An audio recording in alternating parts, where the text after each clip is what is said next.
Antonio starts right now. Shots rang out at a West Side home, leaving one person in critical condition. Details on this shooting coming up next. Also this morning, we're learning new information about a 12-hour standoff that took place yesterday on the city's southwest side. We'll share those details with you in just a few minutes. And taking a live look out at the Alamo City, 67 degrees to start your morning. A little fog out there now. What is the rest of the weekend going to look like? We're going to check in with Sarah Spivey in just a bit. But for now, good morning. 6 o'clock this morning, Saturday, December 4th. Thank you so much for starting your morning with us, your weekend with us. It is amazing that it is winter out because yesterday is perfect. It doesn't feel like fall, winter, whatever it is. Fall, I think. It is fall until December. Still technically fall until we get the winter solstice. I mean, this is like a South Texas fall, but still a little warm for it, right? Definitely warm. In fact, temperatures are running some 5 to 10 degrees above the average in the afternoon. So, yeah, it's going to feel a lot more like early fall days rather than the late fall out there. And we're going to have ditto weather over the next few days. What do I mean by that? Well, today and tomorrow we're going to look very similar. Ditto in the weather. We've got some fog out there this morning again for what is the third or fourth day in a row. Visibility is down to half a mile in Uvalde, down to 3/4 of a mile in Hondo, around San Antonio closer to 6 mile visibility. So fog is more patchy around the Alamo City. Temperatures this morning definitely warm. Again, we usually see an average high temperature of 68, and that's where we're starting right now in San Antonio. Low 60s up in Kerrville, 65 in Hondo. Today calls for a warm afternoon. High temperatures in the upper 70s this afternoon with clearing skies. We'll see partly cloudy skies and winds from the south at 5 to 10 miles per hour.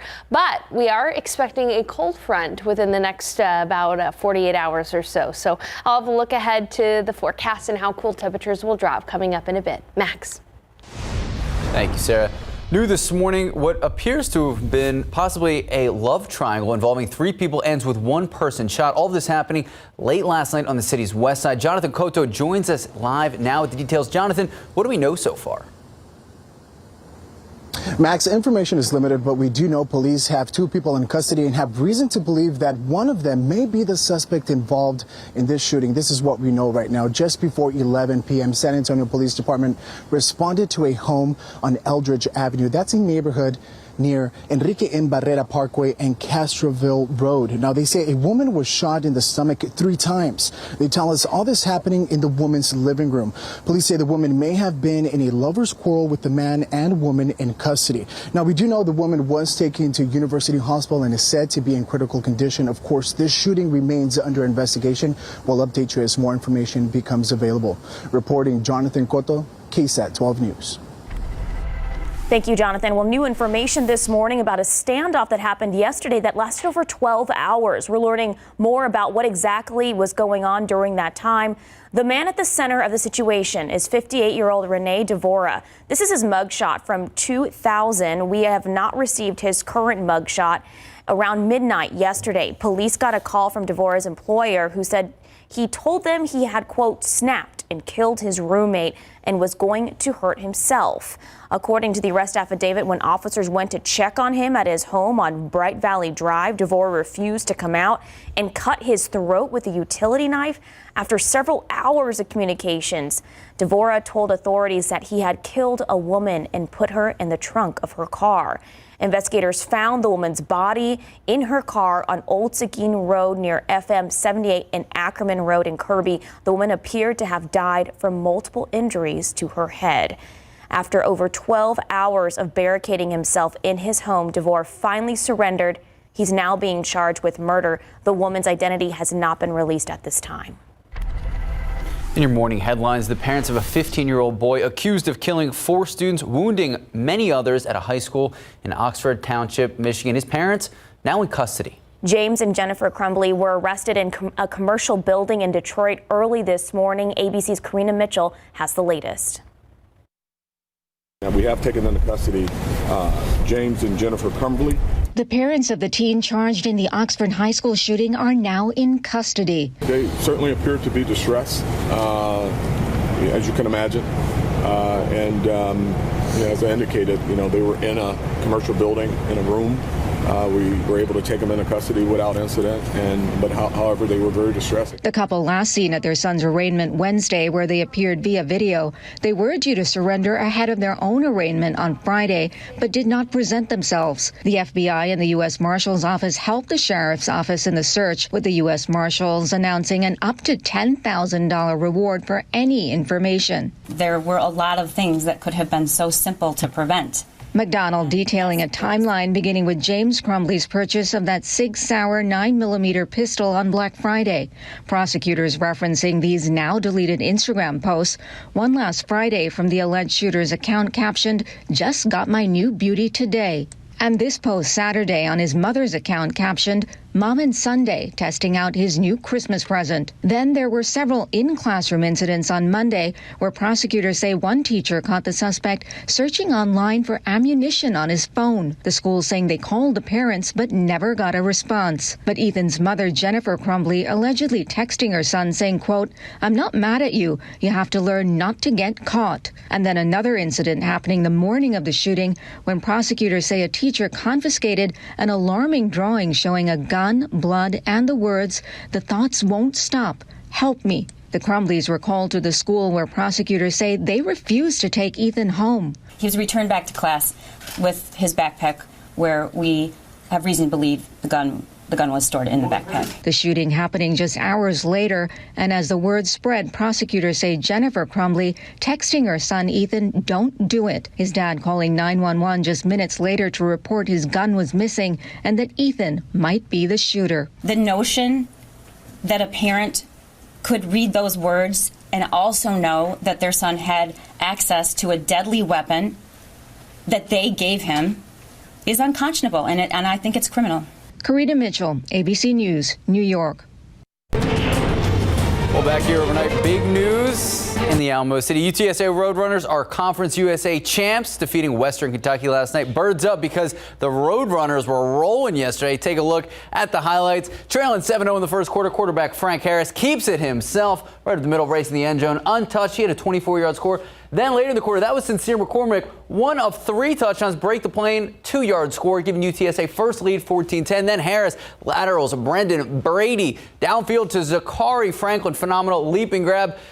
Boom. There he is again. Sincere McCormick, 1st and 6. That was Brady punching in the very next play. Roadrunners go up 21-13. The Alamo Dome rocking, packed house. Then Western Kentucky missed a field goal. McCormick makes them peg 65 yards, number 3 for 7.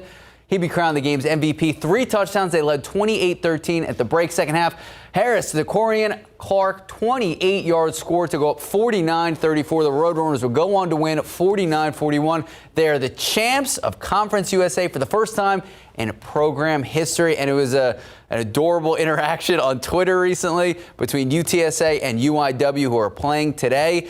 They were saying, UIW congratulating UTSA, saying, "Don't worry, we got your back tomorrow." And the mascots were like, Woo! Yeah. Go San Antonio. Sarah's got it. Sarah Spivey in the corner with the birds up. When in doubt, palms out. When in doubt, palms out. I like that. Nice. Yeah. Well, congratulations. Time now is 6:08, 67 degrees out. Still ahead on GMSA, we've got the highlights from last night's high school football action and a look ahead at today's games. Plus, shopping for more popular items for the holidays getting tougher and tougher coming up, while a lot of parents are resorting to a controversial technology known as shopping bites to try to find popular toys. Shopping bots, what did I say? Bites? Sometimes they bite. Bites. You never know. Hopefully not.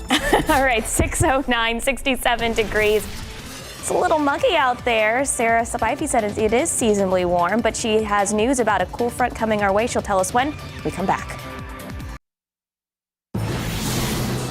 Are you desperate to find the hottest holiday gifts? You may want to turn to shopping bots. David Sears explains why many parents are turning to this unique method of shopping. The Wall Street Journal reports controversial technology known as shopping bots is now being used by parents trying to find popular toys. The bots scan retail websites to see when sold-out items are being restocked. Then they automatically place orders. Resellers have long used bots to find and flip in-demand items, but now bots like SnailBot are being used by parents for holiday shopping. SnailBot costs $99 a month and scours Walmart's and Amazon's websites in search of items you select. The first step to using a bot often is to download the program. From there, you'll create a profile and enter billing information. Then connect the account to the retailers where you want to shop. You may have to enter some details on the items you're looking for, and then finally, run the task, telling the bot to start searching. But the use of bots has its downside. Some e-commerce sites could ban consumers found using them. So far, that hasn't scared off shoppers desperate to get the hottest gifts. David Sears, KSAT 12 News. Have you guys done your holiday shopping yet? I got one gift. Okay. But I made a list of what I want to get everyone, so it's just a matter of checking it off. I'm done. You're done. Wash my hands of it. Well done. Dang, get it, girl. Yeah, so glad to be done with that. One of our stocking stuffers got in the other day, and I, put them in the stocking before my husband could see, so we'll see. He doesn't cheat. He doesn't look, because I used to 100% do that. My mom would do that, and we would all look. No, he's a man of integrity. Oh, well done. Well done. I couldn't wait. Not a woman of integrity. That's fine. I'm kidding. Sarah is a wonderful person. Thanks. How about the weather? Let's take a look outside right now. A live cam showing a little bit of patchy fog out there. Visibility is down to 6 miles at the airport. Winds are from the southwest at about 5 to 10 miles per hour. And we are socked into cloud cover at the moment, but we will be able to see sunshine later today, and it's going to be a warm one. The fog is a little bit more dense to the west of San Antonio. You can see that visibility is down to 3/4 of a mile in Hondo, down to half a mile in Uvalde, and even down to 5 miles in Kerrville. And I suspect that over the next hour or so, we might see this fog thicken up just a bit. Visibility down to 1/4 of a mile in Victoria, down to 4 miles in Rock Springs, and down to 2.5 in Carrizo Springs. So as I mentioned, we are going to see some sunshine today. Take a look at the high-res Futurecast. We should see partly cloudy skies this afternoon and just a little bit of sunshine since we're already starting off warm. 68 degrees out there is going to make us even warmer. Temperatures are going to climb into the upper 70s around the metro area. 78 for the high in New Braunfels. Even up in the hill country where there will be a little bit more sun than San Antonio. High temperatures should top off right near 80 degrees in Kerrville. 86 for the high in Del Rio. A warm day in Del Rio. Close to 90 in Laredo. 86 in Cotulla. So looking at today's forecast, at 10 we'll still have clouds and perhaps some patchy fog as well. But the fog will be lifting at that point. We'll be seeing clearing skies right around lunch, and then partly cloudy, warm and muggy this afternoon. Upper 70s for the high temperature in San Antonio. South winds at about 5 to 10 miles per hour. Sun's going to set at 5:35, and later tonight clouds are going to increase. And guess what? We're going to do it all over again tomorrow, starting off with patchy fog and some patchy drizzle as well. A big event going on tomorrow in the morning around downtown San Antonio. This morning too, but tomorrow morning the Humana Rock and Roll Marathon is going on. The half and the full marathon will be tomorrow morning. So if you're planning on running that or going out to support family and loved ones, just know that there will be fog and areas of patchy drizzle out there. So it's not going to be wet or very damp by any means, but just kind of gray, and you'll feel that humidity. Now, looking at the satellite and radar, we are expecting some relief from the humid and warmer conditions. Right now across the DFW area, they're getting some rain. There's a cold front across North Texas. That's tempting, but it's actually not going to be moving through. Our next cold front is currently up in the northern Rockies. Take a look at all of that snow in the northern Rockies, and temperatures behind that front are in the 20s. Now, we won't get down into the 20s, but this front is expected to move through early on Monday. So here's what we've got over the next few days. Ditto weather today and tomorrow. And then on Monday, that front will be moving through. We'll top off near 70 with only a small chance for rain as that front moves through. And then temperatures will likely fall throughout the day behind that front all the way down into the 40s by Tuesday morning. It'll be breezy. And then on Tuesday itself, our high temperatures should only be in the low 60s. So a cool day on Tuesday. Slight rebound in temperatures by the end of the week, but we will have chilly mornings every morning of this upcoming week, with the exception being Monday before that front moves through. Sarah and Max. All right, Sarah Spivey, thank you so much. 6:17, 67 degrees out. We'll be right back with a look at sports. All right, we talked about it earlier, but good luck to UIW. University Incarnate Word Cardinals. They face the #1 ranked and undefeated Sam Houston Bearcats today in Huntsville, second round of the FCS playoffs. Cardinals go into the game at 10-2, making their first appearance this deep in the postseason. The Bearcats own a 7-1 lead in the series, with the Cardinals' last and only win back in 2019, 43-26 at Benson Stadium. That was the same year the Cardinals were co-Southland Conference champs. All right, high school football playoff action. Alamo Heights taking on Liberty Hill in San Marcos yesterday. First round of the Class 5A Division II playoffs. Mules strike first. Opening drive, quarterback James Sobey under pressure.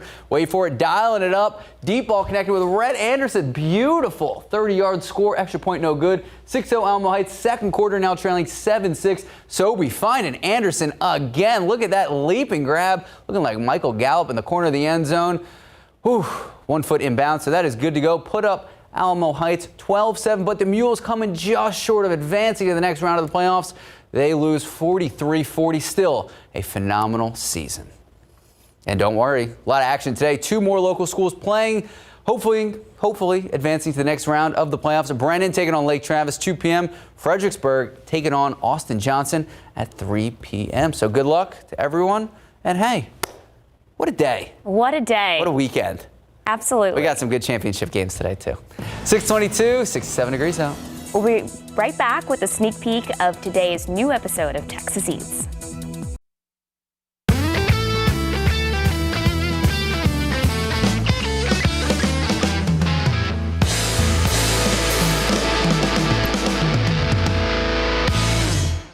These are inside rounds? Inside rounds, yes. Okay, and they're going to get all seasoned up. You got some veggies off to the side as well. Yep. So what's the first thing you do?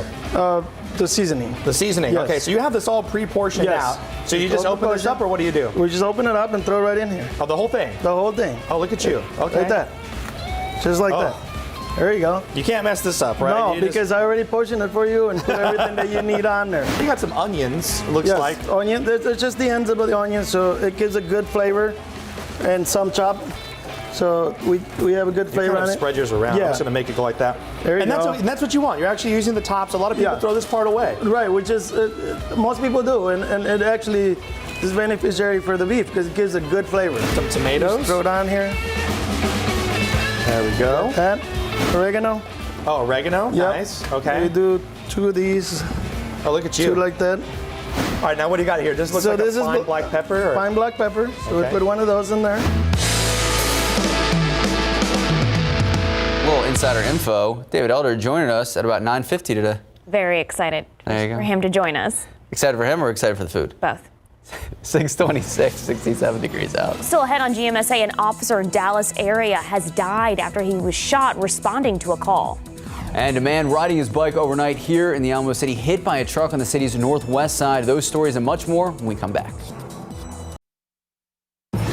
Good morning, welcome back, and happy Saturday. 6:30 this morning, December 4th. Sarah Spivey was saying earlier, it's now been about 5 to 10 degrees warmer than we usually see. I'm definitely feeling it. I mowed my grass, my backyard, spent like 3 hours outside, and I was sweating, Sarah. And and the 5 to 10 degrees is for the afternoon, right? Yeah, I felt it. We usually see an afternoon high of 68, but we're at 68 right now, and our average morning low is usually in the 40s. So we are much warmer than seasonably average, all because of the humidity, which you can see in spots. Visibility is lowered because of fog. Visibility down to 3/4 of a mile in Hondo, down to 1/2 mile in Uvalde, and down to 1/4 mile in Carrizo Springs.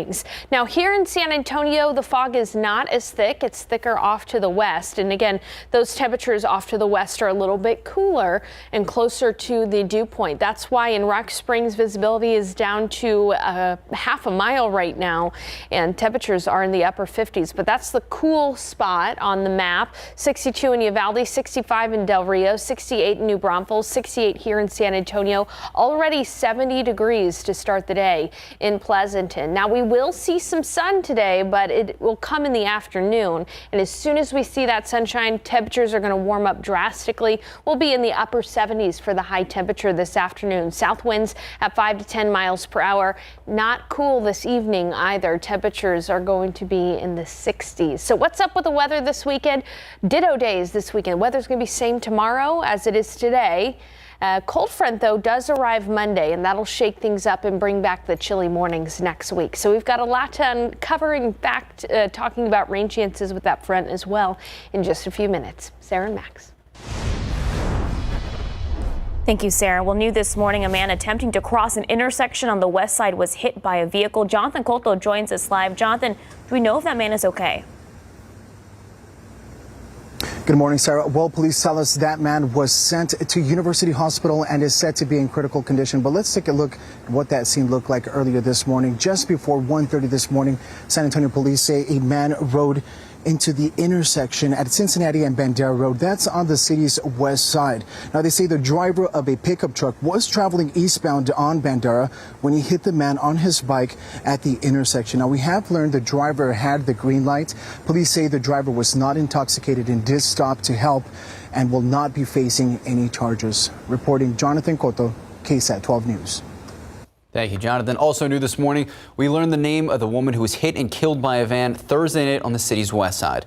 According to the medical examiner, it was 22-year-old Britney Sanchez. And the deadly accident happened near the intersection of Castroville Road and Balboa Avenue. Police tell us Sanchez trying to cross the street. That's when she was hit. According to officers on the scene, the woman kept driving and she kept going because she didn't notice that she hit someone, but she did eventually turn around and call 911. That driver not expected to face any charges. Top stories we're following this morning. A young man is dead after police say he and a teen were playing with a gun and it went off, shooting the young man in the head. This happened just before 9 last night at a home on South Elmendorf. That's on the city's west side near South Laredo and South Zarzamora. Investigators say the gun involved was a hunting rifle. The families of the teen and the young man killed are cooperating with the investigation.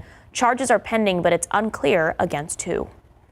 Take a look at your screen. See if you notice either of these girls. The Bexar County Sheriff's Office looking for both. Both reported missing just yesterday. 10-year-old Paige Quintanera and 12-year-old Autumn Juarez. Both last seen around 6 p.m. Thursday night, far east Bexar County. They were in Adkins, which is near St. Hedwig. That is near Highway 87 inside 1604. If you have any information about the girls' whereabouts, you are asked to call the Sheriff's Office. That number 210-335-6000. You can also email the Missing Persons Unit, missingpersons@bear.org. Well, City Councilman is calling on San Antonio to adopt a formal cite and release program for small amounts of marijuana possession. SAPD has been using cite and release since 2019, but Councilman Manny Pelaez says it's just a pilot program and it's time to put something more formal in place. He submitted a council consideration request on the issue on Tuesday. The existing program includes most of the misdemeanor offenses eligible under state law except graffiti, but Pelaez is only focusing on marijuana possession. However, the partial approach not sitting well with some. What Councilman Pelaez has brought forth is really a hollow, watered-down policy. Ananda Tomas says the SA Stands Coalition wants the city to pass an ordinance on cite and release for all eligible offenses, not just marijuana. The coalition said they've been working on their own request with District 2 Councilman Jalen McKee Rodriguez, who says they're looking at some options. In your morning headlines, a Mesquite police officer dead after he was shot during an incident outside of a grocery store just yesterday. The officer not yet identified, but the Mesquite police chief described him as a loving husband and father, 21-year veteran of the force. Now, while responding to a disturbance call, the suspect allegedly pulled out a gun. It led to an exchange of gunfire between the suspect and the officer. Police say the officer and suspect both injured, both taken to Baylor Hospital in Dallas. That's where the officer passed away. At last check, that suspect still being treated in the hospital. Well, the House committee investigating the January 6th Capitol riot has postponed a deposition with a former Justice Department official that was scheduled for today. It was postponed due to a medical condition that prevented the official's participation. Jeffrey Clark had aligned himself with former President Donald Trump last year as he tried to overturn his defeat. The committee had scheduled the second interview with Clark after he declined to answer questions at his first deposition last month. The panel voted Wednesday to recommend contempt charges against Clark, but said it would hold off on a vote of the full House and give him a second try. The deposition has been postponed till December 16th. Now to the latest in regards to COVID, 1 month in, and COVID vaccination rates among children ages 5 to 11 years old. It is slower than it was for older children. All of this according to the CDC, and they found 1 month after becoming eligible, only about 16% of children from 5 to 11 years old have received their first dose of the vaccine. In mid-June, a month after kids aged 12 to 15 became eligible, that number was about 27% of the age group receiving their first dose. That's about an 11% difference. Happening today, Metro Health is hosting a pop-up clinic for residents looking to get their COVID-19 vaccine or flu shots. It'll be at GMNM Auto Title Service in Whitley Heights area on Martin Luther King Drive. That's on the city's east side. From 10 a.m. to 2 p.m., all 3 COVID-19 vaccines will be available at both clinics, as well as flu shots. They will also offer the Pfizer vaccine for children ages 5 to 11.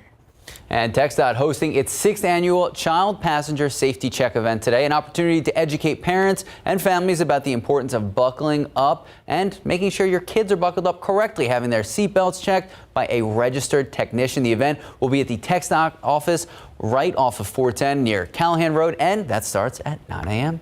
Time now, 6:37, 67 degrees out. We'll still ahead on GMSA. $1 million home goes up in flames. What officials learned was the cause of the fire.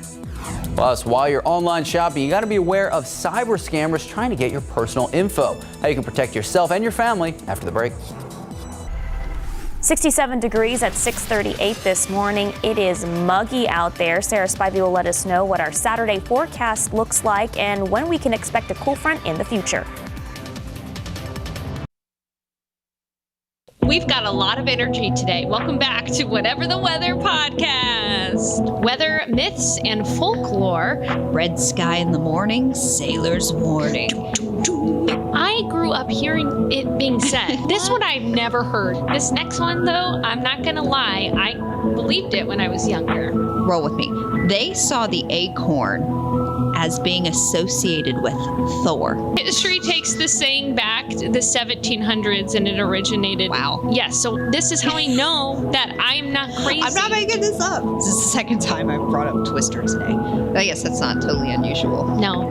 She loves Twister, the movie. That cows can sense when it's going to rain, and they'll all sit down all together before rain. That would be a fun episode. Keep that in mind. Write that down.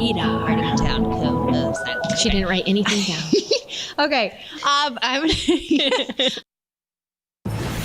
I need to know if cows really do that. Well, don't worry. We're going to check in with Sarah Spivey in just a bit. Can't wait. All right, but first, the holiday season in full swing, and cyber scammers are taking advantage of all of those promotional emails piling up in the inbox. You wake up, you have like 100 emails, none of which are necessary. They're setting traps, the cyber scammers, hoping that you're going to click on the link so that they can get your personal information. Don't do it. John Paul Barajas spoke with 2 local experts that share tips to keep you and your information safe this holiday season. As the jingle bells ring, your email notifications are probably dinging too.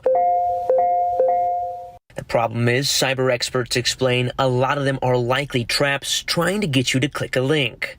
Hey, there's this 50% off coupon. Click on this email, click on this link. IT director at Port San Antonio, Adam Alataibi, says criminals will create lookalike emails and web pages to send you links in hopes of stealing your personal information. He and IT director at SAISD, Eva Mendoza, gave us some red flags to look for. The from address might look different. If it's not an Amazon, it might be spelled differently, or Amazon XXXY. So the email you're reviewing is from Amazon, but you hover over the link and it says www.badnews.com. You're not going to Amazon when you click on that link. They also said keep an eye on grammar and misspelled words. It's also a good idea to go directly to the website instead of using the link. If you think you've fallen victim, they recommend updating your email and passwords. Once they have your information, they can steal from you, but also try taking advantage of your loved ones posing as you. Now they're sending solicitation and cyber emails, threats to other individuals in your network, and they think it's from you. They add criminals can also gain access to your employer's network, hitting them for a ransomware attack. They usually hold your network ransom. You can choose to pay at that time, or they hold your data ransom. All right, that was John Paul Barajas reporting. Now, to avoid this being a costly Christmas for all the wrong reasons, experts say to check the HTTPS in the web browser. The S means that it is a secure website. That S is important. So also make sure to turn on your bank app notifications so you can see charges on your account. And if you want, you can also put an antivirus software on all your devices as well. All right, well, going back a little bit, we had whatever the weather preview. We want to know about the cows. Yes, I need to know about the cows. Okay, well, I'm going to say you have to listen to the podcast. Oh, look at that Okay, tease. for the That's viewers good. that didn't see it, it's the cows sit because they know it's about to rain. The podcast is all about weather myths and folklore. And this one particular one is that some people believe that cows can sense before it's going to rain, like days in advance or hours in advance. I mean, my niece can sense it sometimes. They just heard. Is that another myth and folklore? We didn't do that one, Okay. but now Investigate. we're going to have to next time. All right, let's take a look outside. It is humid out there this morning. Dew points are in the mid-60s. This is very high for this time of year. Dew points are in the mid-60s, and the humidity and the temperatures are right next to each other, so that's why we're seeing some fog out there in places. 62 in Uvalde, 65 in Hondo, 59 in Rock Springs, 63 in Kerrville, 68 in New Braunfels, 68 in Gonzales, and 65 in Del Rio. Visibility is way down out toward the west, toward Uvalde and toward Hondo. Visibility is less than a mile in those areas. Around San Antonio, as you can see, the fog is not quite as dense, but we still do have visibility down to about 3/4 of a mile in Hondo, visibility down to 5 miles in Kerrville, visibility down to 3 miles in Castroville. And we may see the fog thicken up over the next hour or so here around San Antonio. But we will see plenty of sunshine this afternoon. That means our temperatures are going to get warm. We'll be in the upper 70s for the high temperature around the metro area, 78 for the high in New Braunfels. But look out toward Del Rio, 86 degrees for the high temperature in Del Rio this afternoon, 80 in Uvalde, 83 in Carrizo Springs, 80 in Kerrville, 88 in Laredo, close to 90 degrees in Laredo. So today's forecast calls for a very similar forecast to the last few days. These morning clouds will give way to sunshine in the afternoon, and those temperatures will go up. South winds at 5 to 10 miles per hour, and you won't need a jacket tonight because once the sun sets, temperatures are going to stay fairly mild. We'll still be in the upper 60s by 10 p.m. if you have any Saturday evening plans. Tomorrow, the Humana Rock and Roll Marathon and Half Marathon. The 5K and the 10K are this morning, but the half marathon and the full marathon are tomorrow. The race begins at 7:15, and you're going to have to deal with much of what we've had the last couple of days. Fog and drizzle in the morning with temperatures in the mid to upper 60s. Winds from the south at 5 to 10 miles per hour, and warm around noon will already be in the mid 70s by noon. All right, but we do have a cold front on the way. It's going to make things feel a lot more like December come about Monday and Tuesday, but this front to our north is actually looks tempting, but it's going to stay in North Texas. Our next cold front is actually up to the north in the northern Rockies. You can see all the snowfall across the northern Rockies. We're not going to get snow here in San Antonio, but temperatures are going to take a tumble. Look how cold it is behind this front. Temperatures in the 20s. Again, we won't get that cold. We won't get in the 20s, but we are going to see a pretty fairly large temperature drop. So again, that front will be moving through Monday. Until then, we could see an isolated shower throughout the day today and tomorrow, but really when that front moves through Monday in the morning hours, that's when we could have a broken line of showers, perhaps a rumble of thunder or so. That's going to be Monday morning. Then behind that front, it'll become breezy and chilly. By Tuesday morning, our temperatures will be in the 40s. So again, very similar weather tomorrow for your Sunday forecast, and that front will move through on Monday. Temperatures will top off near 70 in the morning and then drop throughout the day with a 20% chance for an isolated shower or storm as that front moves through. 40s to start the day on Tuesday, only 60s for the highs on Tuesday, low 60s at that. And then for the remainder of the week, we will have chilly mornings and comfortable afternoons. Max and Sarah. All right, Sarah Spivey, thank you so much. 6:49, 67 degrees out. All right, let's take a look at some Lotto numbers. Pick 3, 2, 3, 7, Fireball 6, Daily 4, 8, 3, 7, 3, Fireball 9. And your cash 5, 1, 4, 15, 34, 35. Here we go. Mega Millions. Did you play? No. Okay. I should have. 22, 45, 48, 58, 61. Big number 13. Megaplier 5. Good luck. We'll be right back. A $1 million home near Baltimore, Maryland goes up in flames after homeowners were trying to get rid of a snake infestation at this house. This happened last month, but authorities just released the cause of the fire. So investigators say homeowners were trying to smoke out a bunch of snakes and they were using coals to do so. But here's the thing. The coals were too close to combustible materials. The fire started in the basement, quickly spread throughout each floor. Fortunately, no injuries reported. Fire officials advise that if you do have a snake infestation, call the pros to take care of it. Don't try to smoke them out and set your house on fire. Well, here at home, the Rock and Roll Marathon is back after being canceled last year due to the pandemic. This weekend, thousands of runners will be on the streets in and around the downtown area. Right now on KSAT.com, you can find the list of street closures as well as information about the half and full marathon tomorrow. Today is the 5K and 10K races. We also have maps of all of the routes and parking information. Just look up this story on our website.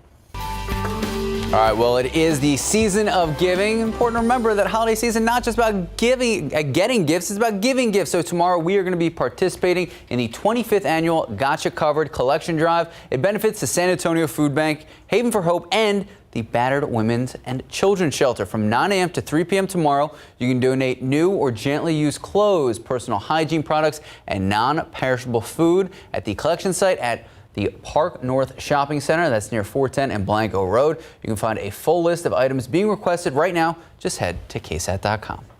Time now, 6:54, 67 degrees out. Here's a look at what's coming up on Good Morning America. Good morning. Coming up here on GMA, breaking overnight, the parents of the accused Michigan school shooter arrested after an hours-long manhunt, now facing charges, a community grieving as we get new information about what happened the day of the deadly shooting. Plus, the Omicron variant discovered in more states across the country, what scientists are learning about how quickly it could be spreading as officials urge Americans to get the COVID-19 vaccine and booster shot. And one creative kid is taking the art world by storm. Meet the 10-year-old painting prodigy whose work is selling to celebrities. It's all ahead here on GMA. A lover's quarrel involving 3 people ends with 1 person shot. Good morning. I'm Jonathan Cotto. Just before 1:30 a.m. this morning, San Antonio police responded to a home on Eldridge Avenue. That's a neighborhood on the city's west side between Castroville Road and Enrique M. Barrera Parkway. They say a woman was shot in the stomach 3 times. They tell us all this happening in that woman's living room. Police say the woman may have been in a lover's quarrel with the man and woman in custody. Now, police tell us the woman was taken to University Hospital. She is said to be in critical condition. This case remains under investigation. We'll update you as more information is made available. Reporting Jonathan Cotto, KSAT 12 News. If you're looking for something fun to do with the family today, the San Antonio Tamales Festival is back for its 3rd year. Several vendors will be selling food from tamales to tacos. The Tamales Festival will be held on the east side off Highway 87 east of South Foster Road. Admission and parking are free, and this is a rain or shine event. But no rain for us today, but there are some areas of fog, patchy fog around the metro area with dense fog west of San Antonio, visibility down to half a mile in Hondo and in Uvalde, down to practically 0 in Carrizo Springs. So we will continue to have some patchy fog as those temperatures are very warm for this time of the day and this time of the year. Muggy and 67 degrees outside right now. We'll be warming up into the upper 70s for the afternoon high temperature today. Similar weather tomorrow, and then a front arrives on Monday, dropping our temperatures from 70 degrees in the morning all the way into the 40s by Tuesday morning. We are going to have a small chance for rain with that front on Monday, but really no big rain-making events around the corner. And again, that front will make the week feel a lot more like December, comfortable in the afternoons and chilly in the morning. Ooh, sweaters. Yeah, at least for part of the day. Thank you, Sarah. Well, coming up at 8 a.m., Jonathan Cotto's going to be talking about today's races of 5K and 10K for the Rock and Roll Marathon. All right. Rock and Roll Marathon races. We'll see you back here at 8 a.m. Live from KSAT 12. Good Morning San Antonio starts right now. A woman in the hospital this morning fighting for her life after being shot 3 times. We have the latest from investigators. Police continue their investigation into a murder case that resulted in a standoff on the city's southwest side. More details on that story coming up. And taking a live look out of the Alamo City, 67 degrees to start your weekend morning. What does the rest of the day? What does the rest of the weekend look like? We're going to check in with Sarah Spivey in just a few moments. But until then, good morning. It is 8 o'clock this Saturday, December 4th. Thank you so much for starting your morning, your weekend with us. We just saw the first runner finish the 5K this morning. It's fast. So fast. Our producer was like, I think someone just finished. And we looked at the cameras, it was like, whoo. Speed of light in Sarah Spivey. That's right. We've got the Humana Rock and Roll Marathon in town this weekend. The half and the full marathon tomorrow, of course. And you'll have to deal with the high humidity out there. We've got some areas of patchy fog around San Antonio, especially west of 281. Take a look at Bernie Sage Airfield. Visibility down to a mile. Visibility down to a quarter of a mile in Hondo. Down to a quarter of a mile in Uvalde as well. And down to 2 miles in Castroville. Those temperatures are fairly warm for the start of a December day. In fact, our average high temperature this time of year is 67, and we're already at 68. So we're warmer than that already. 66 in Bulverde, 68 in New Braunfels, 65 in Maria Medina, and 63 in Kerrville. Today is going to be a warm one for us. We're going to warm up to about near 80 degrees this afternoon. Upper 70s for the forecast. High clearing skies. We'll be looking at partly cloudy skies this afternoon. South winds at 5 to 10 miles per hour. Similar weather tomorrow to round out your weekend, but we do have a cold front on the way. I'll have a look at that and how chilly we'll get, especially in the mornings, coming up in just a bit. Max. Thank you, Sarah. New this morning, police investigating an early morning shooting on the city's west side. We now know a woman was shot 3 times in the stomach. Police tell us a 50-year-old woman shot during what investigators are calling a lover's quarrel. Now, this happened in the 3900 block of Eldridge Avenue. The victim taken to University Hospital at last check in critical condition. A man and woman taken into custody. Police say they believe one of them is the suspect. A man riding a bike is also taken to University Hospital this morning after being hit by a pickup truck. Officers say the driver of the truck crashed into the man at the intersection of Bandera Road in Cincinnati. The cyclist suffered some head trauma and was taken to the hospital in critical condition. The driver did stop to render aid and is not facing any charges. And we now know the name of the man involved in that standoff with police on the city's southwest side, who is also now a murder suspect. That man said to have confessed to killing a woman who turned out to be his roommate. So take a look. 58-year-old Renee Devorah was wheeled into an ambulance after a 12-hour-long standoff. This happening in the 6200 block of Bright Valley. Now, this is near Loop 410 and Ray Ellison. The witness, Devorah confessed to, called police. Investigators went to the home to speak to him. That is when Devorah looked through the window at officers beginning the standoff. Now he is accused of killing his roommate, a woman in her 40s, putting her body inside the trunk of her own vehicle and then abandoning that vehicle on Old Seguin Road near Ackerman. Now, the victim's ID has not yet been released. As for the suspect, Devorah is now charged with murder. Also new this morning, authorities have released the name of the woman killed this week on Castroville Road. She is identified as 22-year-old Britney Sanchez. She was killed Thursday morning at the intersection of Castroville Road and Balboa Avenue. Police say Sanchez was in the middle of the road when she was hit. She died at the scene. The driver initially didn't know they hit someone, but eventually turned around when they noticed someone in the road. The driver is not facing any charges. Search efforts continue this weekend for a man who went into Canyon Lake, but investigators say he never came out. The New Braunfels Herald Zeitung reports 47-year-old Steve Johnson last seen going into the water on Wednesday. Multiple agencies involved for the search for Johnson. Officials hoping to find him this weekend. If they don't, search crews say they will reassess their plans Monday morning. Listen up, parents. Another vaccine clinic is happening today. Southwest ISD is teaming up with Centro Med and the Texas Military Forces for this clinic. It'll be at McAlfee Middle School, located at 9390 Southwest Loop 410 from 10 o'clock this morning until 2 this afternoon. We'll be offering the COVID-19 vaccine for adults and children, including children ages 5 through 11. In addition, booster shots will also be available. Parents must bring their children's birth certificate, shot record, and insurance card. All shots are free. Well, it's something we talked about a little bit this morning. San Antonio on the global running stage this weekend. The world's largest running series is kicking off later this morning as the Humana Rock and Roll Running Series returns to the Alamo City after a 2-year hiatus. Our Jonathan Cotto is joining us live from downtown. Good morning, Jonathan. How are things looking out there? Good morning, Sarah. Good morning, Max. Well, things are now starting to break down. We're here at the starting line, what was the starting line, but the runners are rocking and rolling as we speak. We already got word that one runner made it across the finish line. That's Gabriela Quiroz, 33-year-old Quiroz, coming in at 19 minutes and 1 second. That's very impressive. Now, everyone here this morning was totally ecstatic, very excited. You can definitely feel the energy. We had the opportunity of speaking with one of the organizers associated with the Rock and Roll Running Series. This is what he had to say. We couldn't be happier to be back in San Antonio. Getting our Rock and Roll Running Series back and operational has been such a great thing for our running community, and we're super happy that we're able to produce the event this year for San Antonio. Max, Sarah, again, the 10K and the 5K is what launched this morning. Each race is 1 hour and 2 hours, respectively. They're both heading north towards the Pearl. The 5K will branch off towards Travis Park, and the 10K will head over to San Antonio College. But both routes will end at Travis Park, where we'll be meeting later this morning. Back to you, Max and Sarah.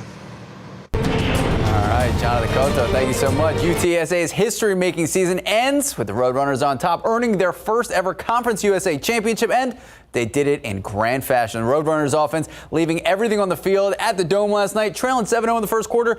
Quarterback Frank Harris won't be denied, keeps the ball himself, running up the middle, racing the end zone. Untouched 24-yard touchdown. Game tied 7-all. Same quarter. Sincere McCormick, remember the name. He'll probably be playing in the league in a couple years. He scores 2 yards, pulling UTSA into the lead. Check this out. Harris laterals Brendan Brady. Downfield is Zachary Franklin for the EA Sports grab of the night. We just made that up. UTSA first and goal at the 6. Brady barrels in. Roadrunners going up 21-13. Western Kentucky misses a field goal, but here we go again. Sincere McCormick making Western Kentucky pay. Breaking loose 65-yard touchdown run. McCormick added the right seasoning for a game with 3 touchdowns. He is the game's MVP. It is in the books. Roadrunners go on to win 49-41 and are champs, Conference USA champs, first time in program history. Well, knowing, coming into the game, I already knew what I had to do.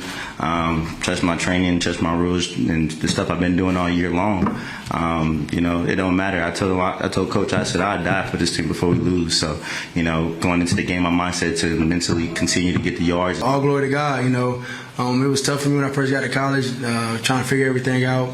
But he does everything for a reason, and at the time I didn't know what he was doing it for. But now looking back at it, it's for a reason. It's for this opportunity right now, and it's something that you can't take away. And I gotta give all the credit to him for the belief that everybody has in us. It's nothing like the president and the AD launching a $70 million campaign. Right in the middle of our championship. He just throws a little more pressure on top of us there. We feel all that. We're not supposed to, but we're humans, and we know the more people come to this dome, and the more people buy suites, and the more people get excited. Everybody loves a winner, and they love good kids that are winners. So, man, this is a special moment. We love good kids that are winners. Yeah. I love that. And it is a special moment. All right, so now we wait to see what the bowl game is going to look like. Congratulations. Absolutely. Time now just about 8:09, 67 degrees out. Head on GMSA. How about making plans to celebrate Christmas with a wilderness twist? We've got details on holiday events at several iconic state parks. And tips on how to avoid online scams while you're shopping online for the perfect holiday gifts. 67 degrees at 8:09. It's a bit muggy, a bit foggy out there, like Sarah Spivey was talking about the visibility in our viewing area. She'll talk more about that and when we can expect a cool front later in the week. She'll explain when we come back. Welcome back. 'Tis the season of giving, and that feeling is what cyber thieves are actually counting on. IT experts say just be wary of those emails popping into your inbox with instructions for you to click on a link. Criminals can create and send you emails and web pages that look legit to trick you. They can steal some personal information. IT experts say there are some red flags to look for to stay safe. Keep an eye out for grammar or misspelled words. However, your cursor over links to read where the link goes to. Beware if you click on a fraudulent link. Criminals can also gain access to your employer's network, potentially hitting them with a ransomware attack. They usually hold your network ransom. You can choose to pay at that time, or they hold your data ransom. Experts say check the hypertext transfer protocol secure. That's the HTTPS. I didn't know that's what it was called. And a link, make sure it has that S in there. That tells you that website is secure. Plus, you can install a reputable antivirus on your devices. Also, if you have banking, or checking, or credit card apps on your phone, you can set up like push notifications every time someone spends something, so that way I have that too. And then I'm like, who spent something? I was like, oh, I did. That was you. But anyway, have you guys gotten your holiday gifts yet? Sarah said you were done. I finished. I did all of my Christmas shopping. You're just like star student. You're well, I just wanted to get it over front row, honestly. A student. Max and I are failing. You can't beat the deals on Cyber Monday in many ways, so. That's where I got a lot of my Christmas shopping done. Hey, it's kind of gloomy outside, isn't it? A little gray and muggy out there this morning. We've got areas of fog. Take a look outside right now with live cam. It's 68 degrees and there are some areas of fog. We'll show you that in a bit. But yeah, it's gloomy out there. Why don't we take a trip down to Port Aransas, where this morning, take a look at this beautiful sunrise over at Port Aransas. This taken by Jeff Hassler down there in Port Aransas this morning. So there is some sunshine across places of Texas. You can see this is done with a drone too. Here's my favorite shot in a second. You can see that cute little family up there in the front, but watch what happens as it lifts up. Perfect sunrise there. Thank you, Jeff, so much for that video. Taking a look outside right now with temperatures, we've got 68 degrees in New Braunfels, 67 in Seguin, 65 in Rio Medina, and 68 in Castroville. Now that's fairly warm for a December morning. We usually see a high temperature right around 67, so we're already warmer than that. Our average morning low is 44, so we're about 22+ degrees warmer than what we usually are at this time of the year. Visibility is lower west of 281. That's where we've got most of the fog this morning. Visibility down to half a mile in Hondo, down to a quarter of a mile in Uvalde, down to 4 in Kerrville, down to 2.5 miles at Bernie Stage Airfield. Wider view here, visibility down to a quarter of a mile in Carrizo Springs. So the fog is dense in some places, again, especially to the west of 281. And today we will see some sunshine. It's just going to come in the afternoon, really mainly for us, and that's going to warm us up very quickly. We'll be looking at high temperatures in the upper 70s in many places. So it is going to be a warm day for sure out there for us. Even close to 80 degrees in Kerrville, 86 in Del Rio, 88 for the high temperature in Laredo, close to 90. So looking at today's forecast, we're calling for that patchy fog to lift around 10. Then we'll be seeing clearing skies and a warm and muggy afternoon. High temperatures will be right near 77 in San Antonio. South winds at 5 to 10 miles per hour. And even when the sun sets at 5:35, we're not going to get cool all that quickly. In fact, we'll still be near 70 degrees by 10 o'clock. So if you have late Saturday night plans, maybe a date night in store, just know that you won't need that jacket. Then once again, we'll do it all over again tomorrow morning with fog in the morning hours tomorrow. Now keep in mind that the Humana Rock and Roll Marathon and Half Marathon are going on tomorrow morning. We could have some areas of patchy drizzle as well as the race kicks off at 7:15 tomorrow morning. So I'm calling this weekend a ditto day weather weekend, meaning that today's weather is lots like tomorrow's weather and vice versa, ditto. So that's what you can expect for your Sunday. But looking ahead, we are anticipating a cold front. There is one in North Texas right now, but this is a bit of a teaser. It's not actually going to be moving through San Antonio. Our real deal cold front is currently in the northern Rockies. You can see all the snow out there and temperatures are much cooler behind that front. In fact, below freezing up in many parts of the upper Rockies. We will not in San Antonio get to freezing from this front, but it is going to have have a pretty big impact on our temperatures. So the front was going to move through on Monday, right in the mid-morning hours. At that point, our temperatures will drop from 70 degrees throughout the day into the upper 40s by the start of Tuesday, with a chance for isolated rain when that front moves through on Monday, and a small chance for isolated rain Tuesday as well. Then for the remainder of the week, we'll have chilly mornings and comfortable afternoons, although those afternoons will still be warmer than seasonably average. Again, that average high is about 67. So starting December off a little bit warmer than average, Max and Sarah. Perfect. All right, Sarah Spivey, thank you so much. 8:17, 67 degrees out. It's Cookie Monsters Day. The popular treat is getting some national recognition. The story straight ahead. Plus, getting ready to explore Texas for the holidays. We have some of the biggest holiday events being hosted by state parks all around Texas. We're going to explain next. The holiday season is a great time to get out and explore the Lone Star State. That's true. David Sears shares some of the big holiday events that are being hosted by Texas state parks all throughout the month. If you are looking for something different to do this holiday season, Texas Parks and Wildlife has some fun new ways for you to explore the Lone Star State. In North Texas, anyone visiting Eisenhower Birthplace State Historic Site from December 11th through the 23rd can grab a self-guided tour packet, walk the grounds for free, and learn about how Christmas was celebrated in North Texas during the 1890s when Dwight Eisenhower was born. Along the border in South Texas, families can pick a spot in the day-use area of Falcon State Park to view the 3rd annual Falcon Lake Christmas Boat Parade. It's happening on Saturday, December 11th, and visitors will be able to see decked-out boats float by in cheerful holiday lights. You can celebrate Boxing Day and stretch your legs on December 26th at Franklin Mountain State Park and the westernmost point in Texas with an easy 1.5-mile hike to Agave Loop. Make sure to bring good hiking shoes, plenty of water, and a Santa hat. The grounds of Kreischer Brewery and Monument Hill State Historic Sites south of LaGrange are being transformed with holiday lights every weekend evening in December. You can enjoy the walking trail with holiday lights, live entertainment, family activities, and visit with Santa. This is just part of the fun. There are more than 80 unique holiday events happening across the state, and you can find more information about them all on the Texas Parks and Wildlife website. David Sears, KSAT 12 News. Time now, 8:23, 67 degrees out. All right, you get a cookie, and you get a cookie, and you get a cookie too, Max. Coming up next. You get a cookie? Of course I get a cookie. Everyone should enjoy their favorite cookies today. Good morning, welcome back. Happy weekend, a happy National Cookie Day. Woo! Sarah, that's a lot. Sarah, so what is your favorite kind of cookie? Macadamia nut. Okay. Didn't miss a beat on that one. Yeah, I know. Like When you know, macadamia you nut? know. When you know, you know. Oatmeal raisin. Me and director Tony, we agreed oatmeal raisin. Sarah Spivey, oatmeal raisin. Boom. I wouldn't have never chosen oatmeal raisin. Great minds think alike. Like chocolate chip, Reese's peanut butter cup. All right, just talk All right. about.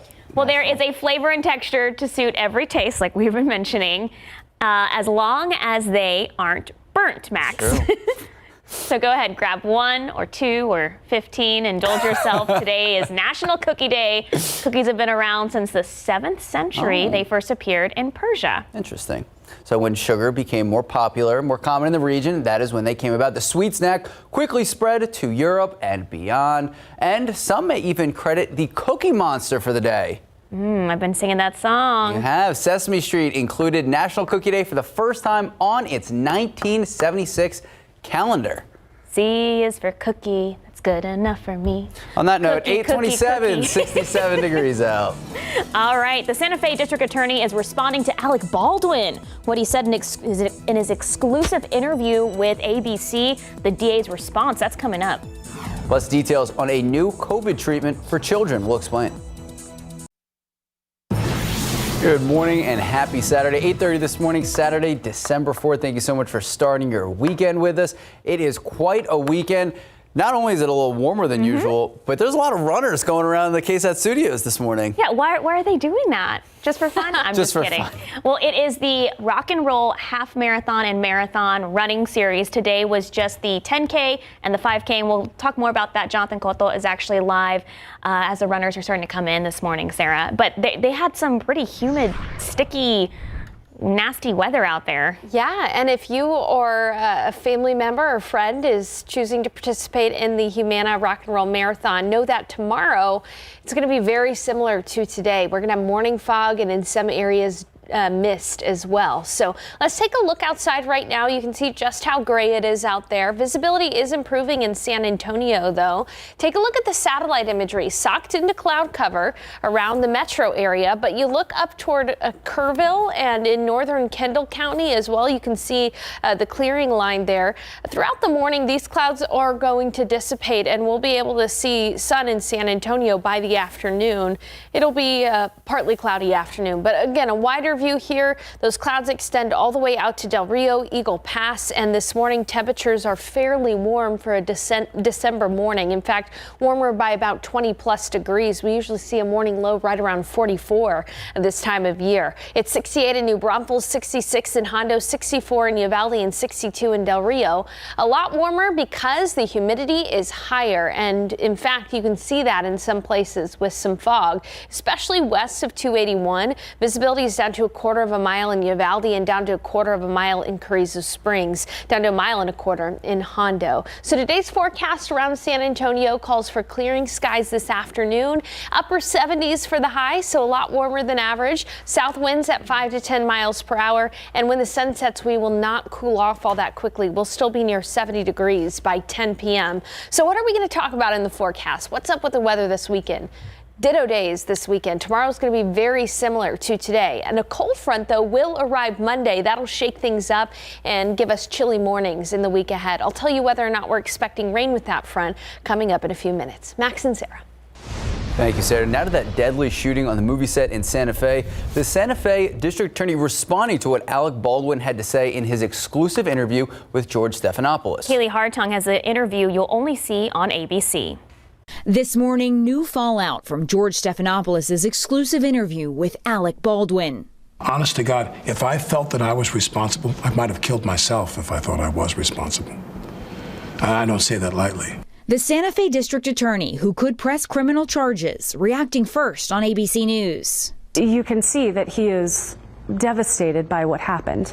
I think that we could all see that he was not expecting that to happen, didn't want that to happen. For the first time, the actor describing the moment he shot Helena Hutchins. I would never point a gun at anyone and pull a trigger at them, never. Never. That was the training that I had. You don't point a gun at me and pull the trigger. Baldwin saying he was following Hutchins' directions during a rehearsal and never pulled the trigger. And I cocked the gun. I go, can you see that? Can you see that? Can you see that? And she says, and then I let go of the hammer of the gun and the gun goes off. I let go of the hammer of the gun and the gun goes off. It wasn't in the script for the trigger to be pulled. Well, the trigger wasn't pulled. I didn't pull the trigger. So you never pulled the trigger? No. The FBI examining that gun and the ballistics to see if they back up Baldwin's story. The DA saying it may be early spring before the investigation is turned over to her. There's no evidence that this was intentional. This was clearly an accident, but perhaps a criminal accident. Just because something is an accident doesn't mean that a criminal act didn't occur.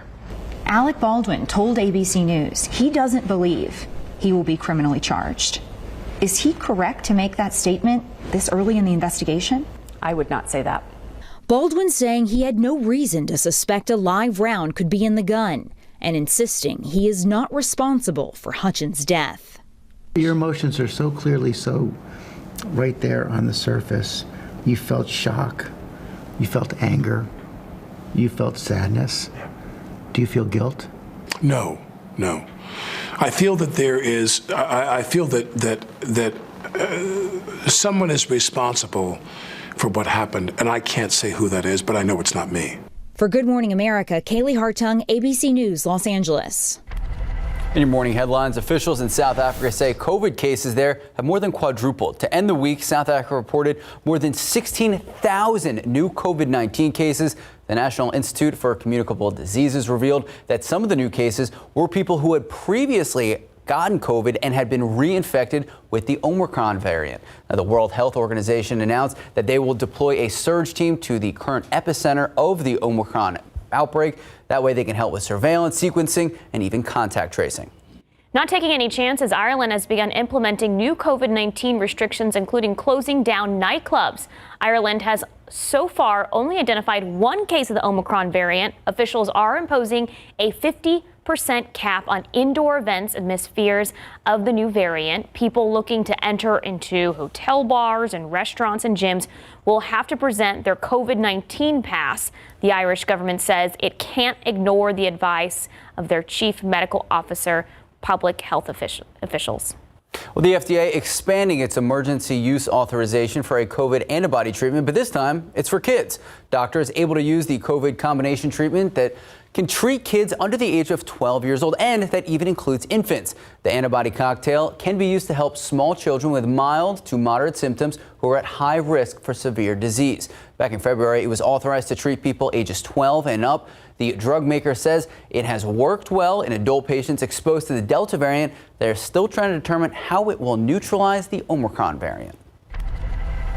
Well, back here at home, happening this morning, gray skies and humidity greeting a lot of runners throughout the morning, taking part in today's Humana Rock and Roll Running Series event. But that's not enough to stop those participants who are making their way to the finish line right now. That's where we find our Jonathan Cotto.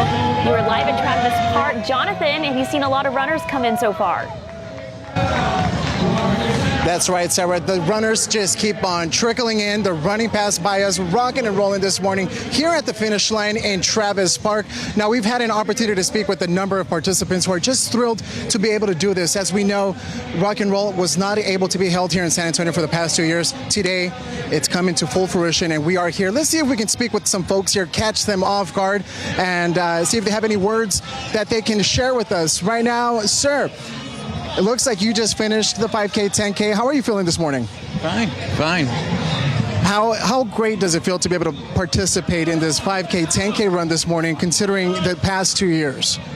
It's good to be back. I'm glad all the events have come back. Well, thank you so much, sir. What's your name? Stan. Stan, thank you so much for being here today, and we appreciate you speaking with us. All right? And that's just a little bit of what we're seeing here. A lot of excitement, a lot of people just thankful to be able to be active, running out and about. We've seen people celebrating their birthdays here while running a 5K and a 10K. This gentleman here, we spoke with him earlier this morning. He was telling us he's part of a group called the Black Girls Run, a running group focused on getting minority women active and running and participating in these type of events. But let's see if we can speak with more individuals that were involved in this morning's run here right now. Sir, my name is Jonathan, KSAT 12 News here. It looks like you just finished the run. How are you feeling this morning? Great. We had a great time. I ran with my niece, my brother-in-law, and my sister-in-law. So it's a family deal. My wife is still in the course. Now, are you an avid runner here, or did you prepare for this race? I prepared for it. Actually, I'm doing a half marathon tomorrow. So this was kind of some fun to do with the niece and the other family, and then tomorrow will be a little more serious. Are you visiting us from somewhere else, or are you here from San Antonio? I'm from New Orleans. From New Orleans? Yes. My family lives here, and so we came in for a visit, and to do this, I had a bet with my niece on the 5K, and unfortunately, I lost. Sir, well, got to buy breakfast now. Well, welcome to San Antonio, and best of luck in tomorrow's marathon. Thank you. I appreciate it. Sir, there you have it. Approximately 15,000 to 16,000 runners are expected to participate in this weekend's events. For more information on road closures, because it is a lot going on downtown, you can head on over to KSAT.com for more information. Back to you, Max and Sarah. Oh, man, running the 5K, tomorrow the 10K? Yeah, no, tomorrow's half. Oh, yeah, this is the half. It's a lot of running. All right, time now, 8:40, 67 degrees now. Okay, a preview of today's new episode of Texas Eats. That's next. But first, Christmas spirit making an appearance at the Bexar County Courthouse. A recap of last night's special tree lighting ceremony. Is that the Grinch? I think so.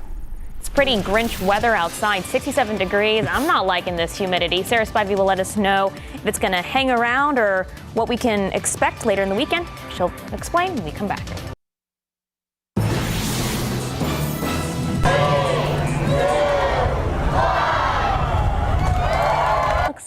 That looks nice. It does look so nice. Christmas lights shining a little brighter with the help of the Bexar County Courthouse Christmas tree. The annual Bexar County Courthouse and Christmas tree lighting is officially back after the height of the pandemic. The courthouse's 20-foot Christmas tree decorated with traditional red, white, and silver colored ornaments. I love the outlining they do of the windows in the building.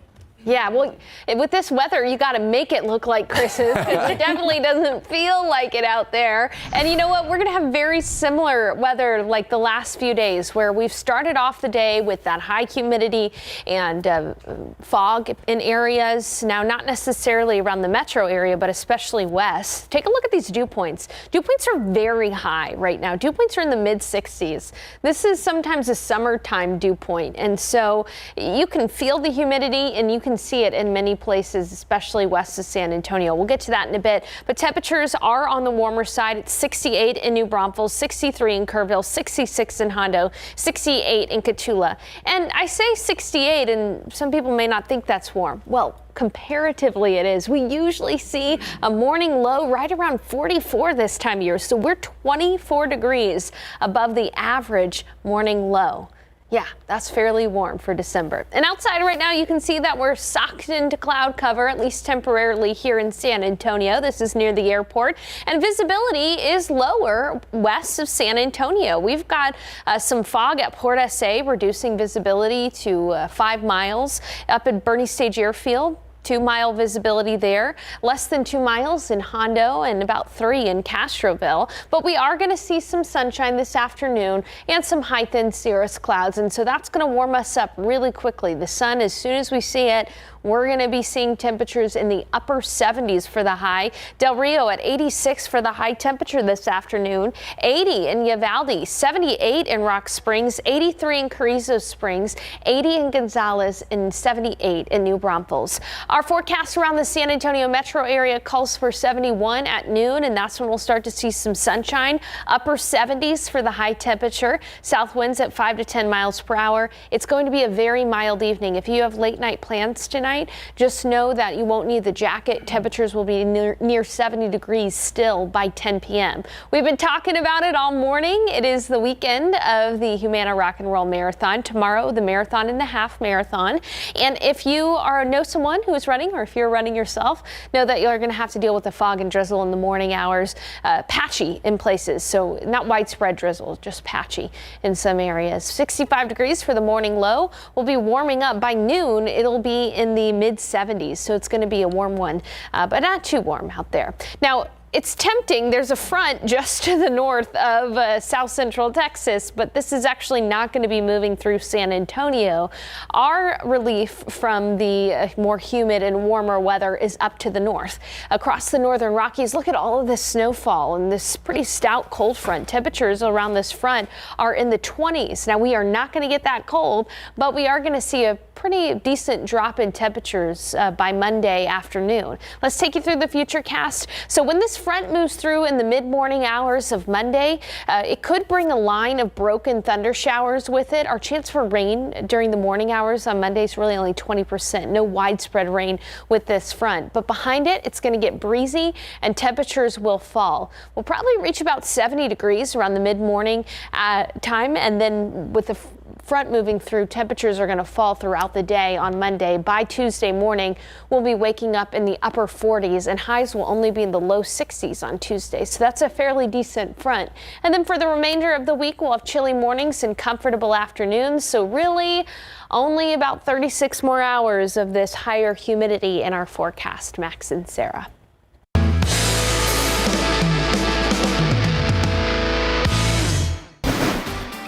Right in front of us here, this is kind of like the spectacle that you can get when you come out here. Talk to us about this dish.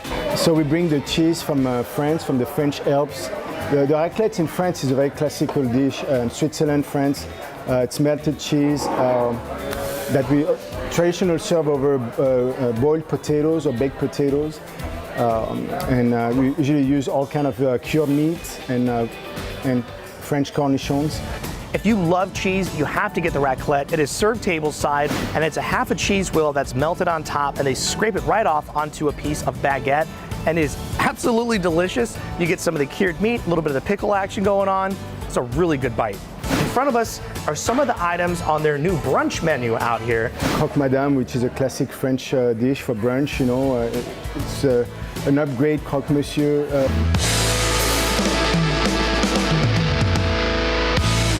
Time now, just about 8:50, 67 degrees out. A recap of high school football play action. Well, Max will have those highlights next.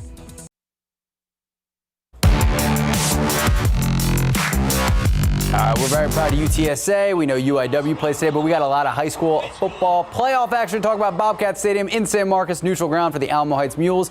Liberty Hill determined the winner of the 4th round of the Class 5A Division II playoffs last night. Mules on the board first. You just missed it. Quarterback James Sobey going deep, connecting with Rhett Anderson for the 30-yard score, but don't worry, he does it again. 7-6, Sobey finds Anderson again. Beautiful grab, 1 foot inbounds, looking like Michael Gallup, putting the Heights up. 12-7, but here's the thing, the Mules just couldn't finish the game. They came up just short, 43-40. Regardless, phenomenal season, Alamo Heights.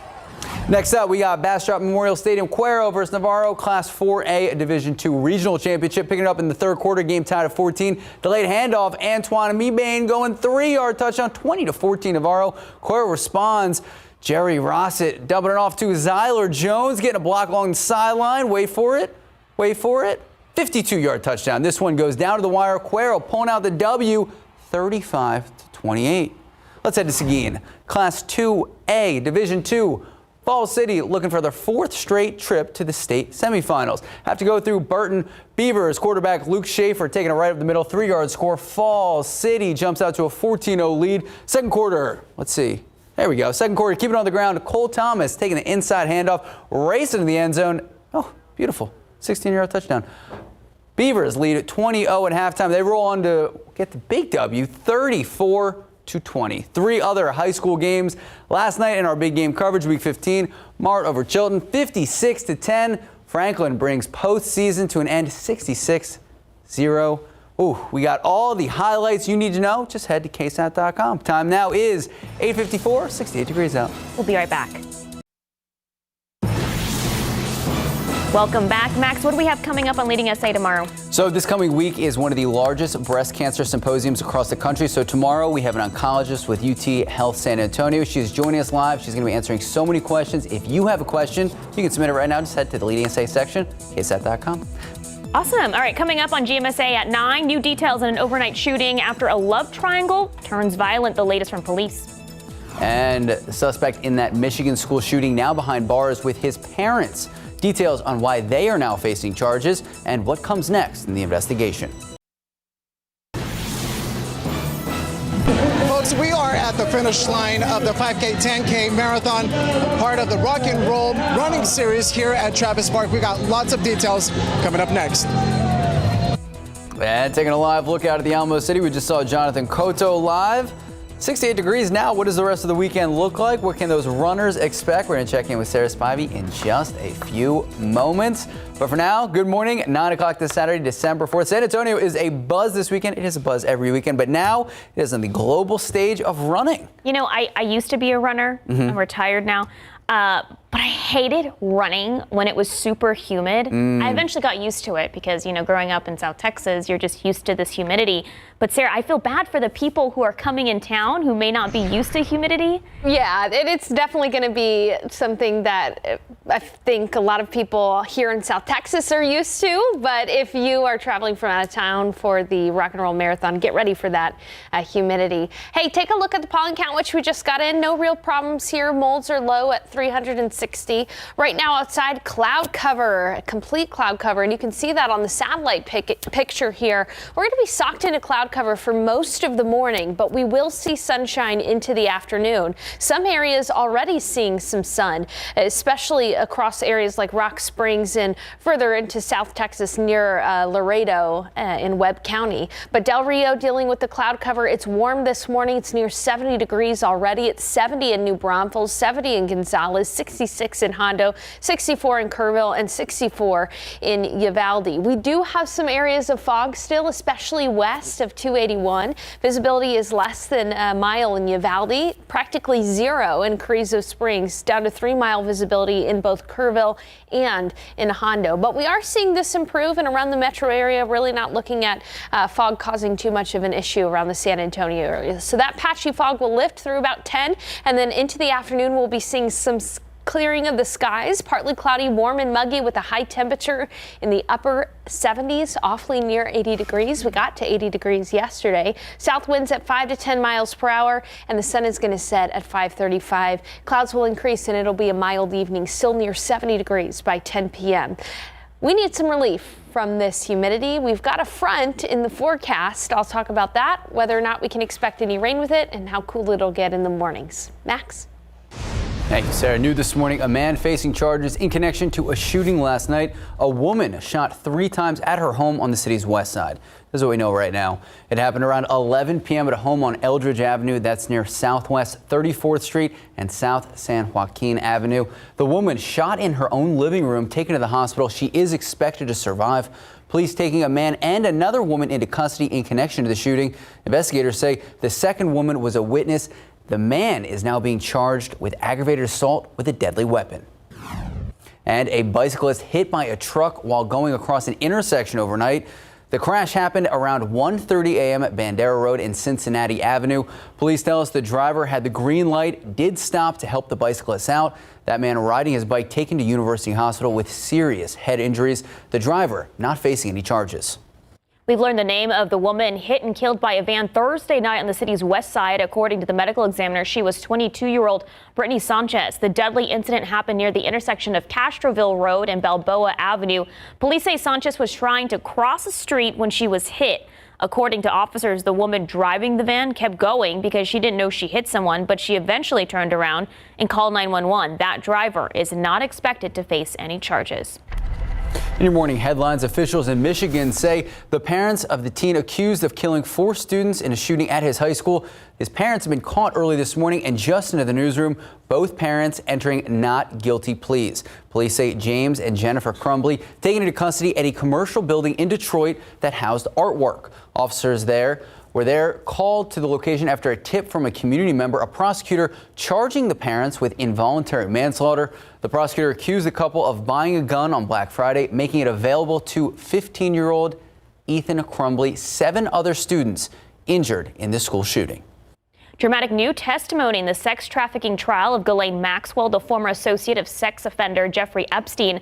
A former Epstein employee says there were strict rules inside Epstein's mansion, along with, quote, many females, end quote. A former longtime house manager, Juan Alessi, told jurors that Maxwell was, quote, the lady of the house. And in court, he read from a so-called household manual for employees, which included the instruction, quote, you see nothing, hear nothing, say nothing, except to answer a question directed at you. The trial is expected to continue Monday morning. And on the West Coast, the state of California imposing a $125 million fine on its large utility company, Pacific Gas and Electric. This is all in connection to the nearly 77,000-acre Kincaid fire in Sonoma County that happened back in 2019. Officials determined the fire was caused by PG&E's transmission lines. $40 million will go to the state's general fund. $85 million will be used for reducing abandoned transmission facilities in that area. Under orders of the California Public Utilities Commission, PG&E will not be allowed to pass those costs on to customers. In a statement, the utility company says it accepts investigators' findings and is ready to move forward with compensating victims and improving their safety. Well, happening this morning, the Humana Rock and Roll Running Series is underway. It kicked off early this morning. We actually saw some runners right in front of the studio. I know. So they had the 5K and the 10K. I'm sure a lot of the 5K runners are done, but that's where Jonathan Cotto, he's live at that finish line at Travis Park. You still seeing some of those 10K runners trickle in, Jonathan? That's right, Sarah. In fact, that's all we're seeing right now. The street is divided in 2 sections. This nearest lane here is for 5K runners. We're not seeing them anymore. What's going on right now is the 10K runners coming through the finish line. It's quite the sight. This woman right here just completely thrilled. We just saw a young girl with a sign saying, "Go Mom." So it was such a beautiful sight to see. But Max, Sarah, I'm here with Neil, who is visiting us here in San Antonio from Phoenix, Arizona. Good morning, Neil. Good morning. What a great day for a race here in San Antonio. It's a wonderful day for a race. Now, I understand you're not the man you used to be. Well, in 2015, I was over 400 pounds. So it's never too late to fix yourself and find a way. So I did, and now I'm here running races. So it's a great experience to go from the couch to the concrete. Now, I understand that this is not your first 5K or 10K or marathon for that matter. Correct. So actually, you reach a point in your life where, you make that decision. Okay, it's nutrition, it's fitness, it's the things like the Rock and Roll Series gives you an offer. It's a goal. In my case, I basically said, I got to fix myself. My wellness clock is ticking. Okay, and then I go to a scenario where rock and roll has these events. So I've been to 14 half marathons and working my way back after COVID because, hey, first of all, look at your community. To host this event and really be able to have this many people in a gathering like this, how much fitness can you have in one place? That's right. Neil, thank you so much. And as you mentioned, it's not about finish lines or finish times. It's about finish lines. Thank you, Neil, for joining us. And I'll say this, Jonathan, for those of you out there that are looking at me because I was fat, I'm less fat, okay? But in all due respect, it's about attitude, and attitude's like a flat tire. If you don't fix it, you don't go very far. Get out there. Next year, it's you, Jonathan. Next year, I'll be signing up. Max, Sarah, you too. We'll be running and reporting live from the Rock and Roll Marathon. Neil, thank you so much. Back to you, Max and Sarah. He just I dropped the gauntlet. Jeez. I guess Neil, Jonathan has to run next year? I just want to hear more from Neil. He's great. Talk about motivational speaker. Oh, my goodness. All right. 9:08. I'm like throwing it back right now. 68 Flat tires degrees. don't go anywhere, Max. No, they don't. I got a great attitude, though. I need more Neil attitude in my life. Okay, it is not the Christmas season until you see the performance of the Nutcracker. The San Antonio Children's Ballet will give you a preview of their performance when we come back. Yeah, taking a quick live look out of the Alamo City. We saw Jonathan Cotto and Neil out there. We're going to check in with Sarah what runners can expect for tomorrow morning. This SA Salute holiday greeting is brought to you by the Republic of Texas Window Company. Hi, this is Sarah with Republic of Texas Window Company, and I'd like to wish the military, veterans, and first responders a happy holidays. Well, the Children's Ballet of San Antonio was forced to perform its annual Nutcracker Ballet virtually last year due to the pandemic, but this holiday season it's back to performing with a live audience. I spoke with the director and some of the dancers about why they say this year's performance will be extra special.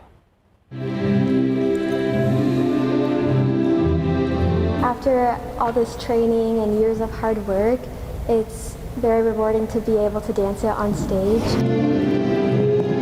13-year-old Arabelle Alvarado has been waiting her whole ballet career to play the role of Clara. She says this year's performance will mean so much to her and her fellow performers with the Children's Ballet of San Antonio after last year their Nutcracker performance was held virtually because of the pandemic. This year, they will be back at the Lila Cockrell Theater December 10th and 11th with an in-person audience. Very important for our young artists that they are counting on these opportunities to grow as dancers, grow as artists, because you have a range, not just dancers, actors, gymnasts.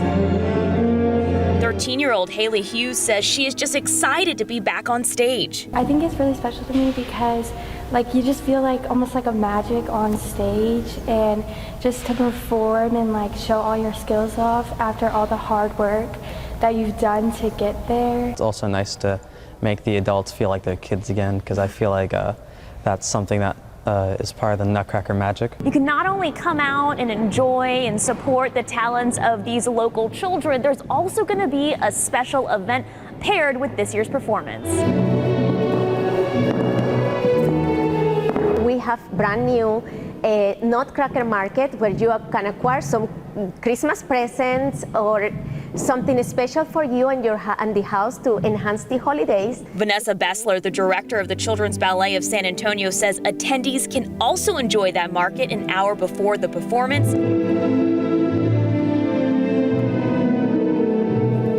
along with pictures with Santa Claus.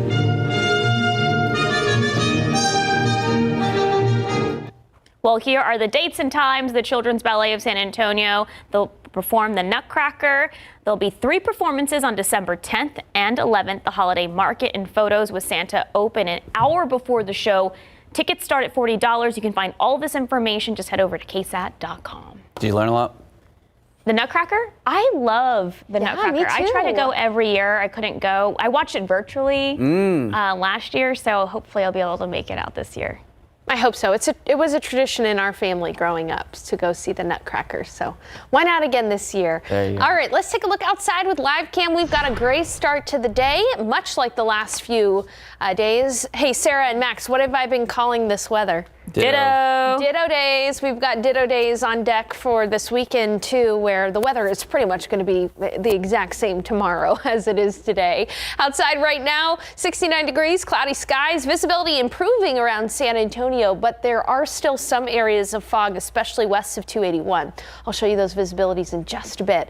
Right now, though, it's already 72 at Stinson, 70 in New Braunfels, 66 in Seguin, 70 in Gonzales, 63 at Bernie Stage Airfield, 64 in Bandera, 64 in Uvalde, and 61 in Los Maples. Here, you can see that west of 281, we've got some thicker fog. Visibility is down to half a mile in Uvalde, down to 3 miles in Kerrville, down to 4 at Bernie Stage Airfield, and down to 5 in Castroville. A wider view down to practically 0 in Carrizo Springs. But we are starting to see some improvement off to the west, and very gradually those skies will be clearing into the afternoon, as you can see on the high-res Futurecast. It will be warm, though, today. High temperatures will be awfully close to 80 degrees, and in some places it will reach 80, like up in Kerrville. 86 for the high temperature in Del Rio, close to 90 down in Laredo, 86 in Gatula, 80 in Gonzales, 78 in Austin, and here in San Antonio we'll be reaching 78 degrees as well. That patchy fog will lift and we'll be seeing clearing skies afternoon, south winds at 5 to 10 miles per hour. But then once the sun sets, skies will start to get cloudy again. And in fact, it'll still be warm by 10. We'll be near 70 degrees still. So it is not going to feel very December-like at all today or tomorrow. Again, a ditto day tomorrow. So we're going to start off with fog and some patchy drizzle in places. So, you know, it is that big weekend Humana Rock and Roll Marathon and half marathon tomorrow. If you are planning on running or you know someone who is there, it's going to be fairly humid out there when the race starts at 7:15 with some areas of patchy fog. But we do have relief on the way. We take a wider view here across the state of Texas. You can notice the rain in the DFW area. That's associated with this cold front that's actually not going to move through San Antonio. Our cold front is all the way up in the northern Rockies, where you can see the snowfall from Washington all the way to the Great Lakes around this system. We're not going to get any snow from this, so we don't got to worry about that. And even though temperatures are at the 20s behind this front, it's not going to get that cold here. It is, however, going to get colder, and we're going to see a drop in the humidity. So let's take a look at the 7-day forecast. Again, very similar forecast tomorrow to today. And then that front will move through on Monday, likely in the mid-morning hours. So we're going to get up to 70 degrees in the mid-morning hours. Then when that front moves through, a small chance for rain, and then temperatures will fall. It'll become breezy. By Tuesday morning, we'll be in the 40s, and in the afternoon on Tuesday, only in the low 60s for the high temperature. And on Tuesday, only a small chance for rain. No big rainmakers in the forecast over the next 7 days. After that front moves through, our mornings will be chilly. Our afternoons will be comfortable. There are some indications that we could get a strong cold front next weekend. So stay tuned for that forecast as we refine it beyond the next 7 days. Max and Sarah. All right, Sarah Spivey, thank you so much. 9:18, 68 degrees out. We'll be right back. Good morning, welcome back. Big event happening today. Metro Health hosting a pop-up clinic from 10 a.m. to 1 p.m. at Grace First Baptist Church. It is a chance for adults and children to get their COVID vaccine or their flu shot. The church located on Observation Drive, that is on the west side near 410 and Highway 90. All 3 COVID vaccines will be available at the clinic, as well as flu shots. They also offer the Pfizer vaccine for kids ages 5 to 11 years old.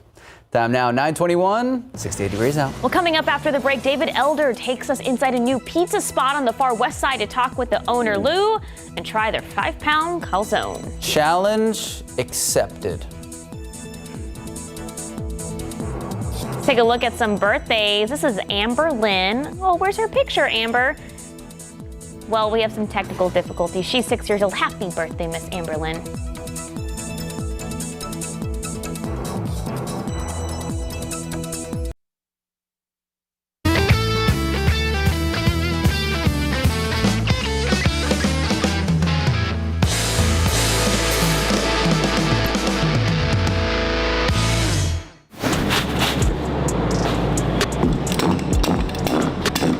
long have you been cooking pizzas, man? Man, about all my life. That's why I'm a bit chubby. No, so I was born in the late 80s, so I'm a Ninja Turtle guy. Started trying to make it when I was like 14, 15 in my mom's kitchen. But professionally, I've been doing it for 9 years. I actually went to New York to study to learn how to do all of this. Now, you grew up in Del Rio, right? Yep. How long have you been in San Antonio? 9 years. 9 years? No, I went to school for about 8 years. I don't know how they let me be in university that long, but went back home, 27, got married, had 2 kids, and then 7 years passed, and I'm over here now. You make all this from scratch? Everything. What's everything? Like everything? Like all our meats, the cheeses we get in a block, we cut them. Tomato sauces, we open them, we cut them up, we do garlic, everything.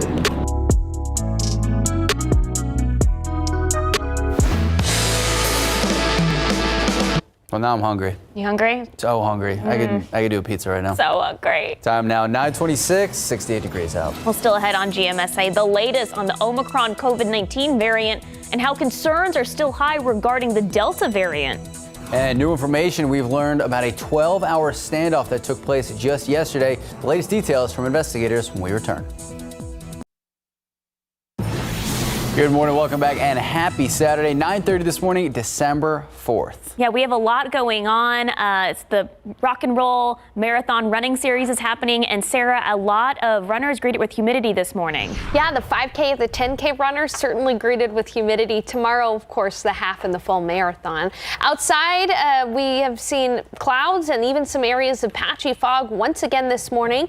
But taking a look at the pollen count, things are really not all that bad out there. Molds are low at 360. That's the only allergen present. But look at those clouds out there. Fog is improving, though, across the area as we're seeing much of the fog lift. Mainly now the fog lies to the west of 281. But as you can see, cloud cover for just about everyone across the metro area, although it's starting to thin out in Atascosa County right now. And we will see some sunshine today. That'll allow our temperatures to warm up very quickly. Del Rio enjoying some cloud cover right now, and Eagle Pass enjoying cloud cover right now. 66 degrees in Del Rio, 72 already in Pleasanton, 71 in Gonzales, 64 in Kerrville, and 69 in San Antonio. Now that might not sound too warm to you, but our average high this time of year is 67, and we're already warmer than that outside. Now visibility is down to half a mile in Uvalde, but that is up a little bit, so some improvement there. Visibility down to 3 miles in Hondo and 3 in Kerrville. So most of that fog that's lingering is still just west of 281. We're going to have ditto days this weekend. Tomorrow's going to look a lot like today. A cold front will arrive, however, on Monday. That'll shake things up for us and make it feel fairly chilly in the mornings next week. I'll talk about rain chances with that front coming up in a bit. Sarah and Max. Thank you, Sarah. New information just into the newsroom. A teenager charged with manslaughter in connection to a deadly shooting that happened last night. The incident happened on South Elmendorf around 9 p.m. Investigators tell us a 20-year-old man accidentally shot by the teenager. It was initially reported that the two were playing with a hunting rifle. That's when the weapon went off. Now, the families of the teenager and the young man killed are now cooperating with this investigation. New information this morning about a standoff that happened yesterday that lasted about 12 hours. We've learned more about what exactly was going on during that time.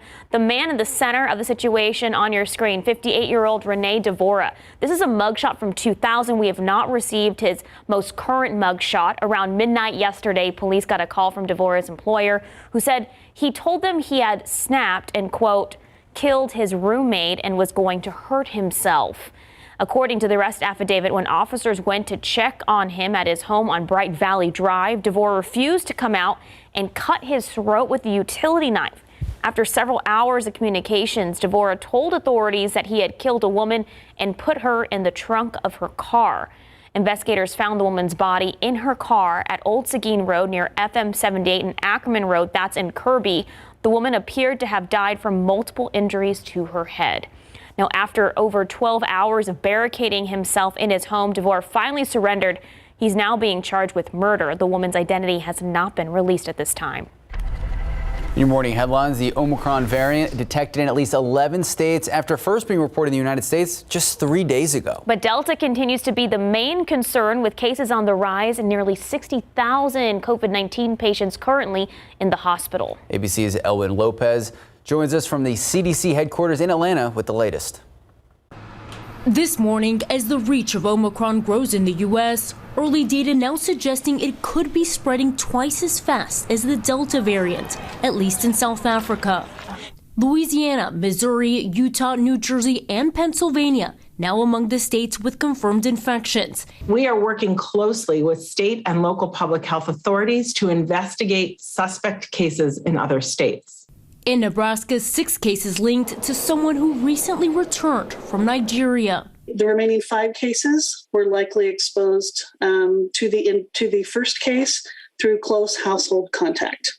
And while there is concern over what this highly mutated variant might bring, health officials stress that the biggest threat right now is Delta.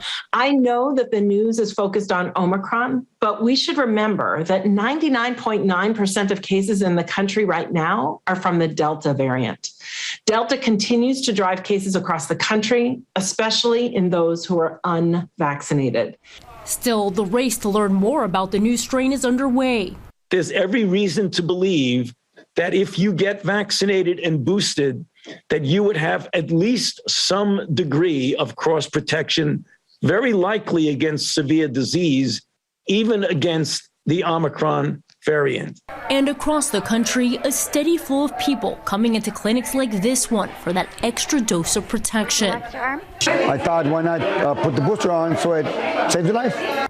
And the World Health Organization says so far there have been no reported deaths linked to Omicron. And here in Georgia, contact tracing is now underway after a woman from here traveled to New Jersey where she tested positive with that new variant. Elwin Lopez, ABC News, Atlanta. Well, back here at home, the Humana rock and roll. Ooh, rock and roll. Rock and roll. What was the song? You're a runner, you're a track star. You're a rock star this morning. You're a rock star, definitely. And who's a rock star this morning? Jonathan Cotto. He's live at Travis Park talking all those runners trickling in. I know earlier we spoke to you, still had some 10K runners coming in. Are you still seeing runners come in, or are they pretty much done? Oh, yes. We still have a number of stragglers coming in here, still finishing in that 10K. In fact, I have 2 participants this morning who ran a 10K. And before I get started with this interview, I have to ask you folks, what part of the day is it? The best! That's right. Tomorrow you'll be probably saying something different. Your legs are going to be really sore. Dude, I love your shirt. It's my favorite shirt. It's Galaxy Cats, Grumpy Face. I wear it when I'm not prepared. And it makes people smile. So that's why I wear it. Speaking of being prepared, Adrian, I understand that you formed a part of a training that's been months long to be able to run this 10K today. So the coaches at Oso CrossFit gave us a really great training program. I followed it a little bit to the T, but actually just doing CrossFit and running really helped me finish this race today. Jake, that wasn't the case so much for you, right? No training, paid to get some of that weight off from the holidays.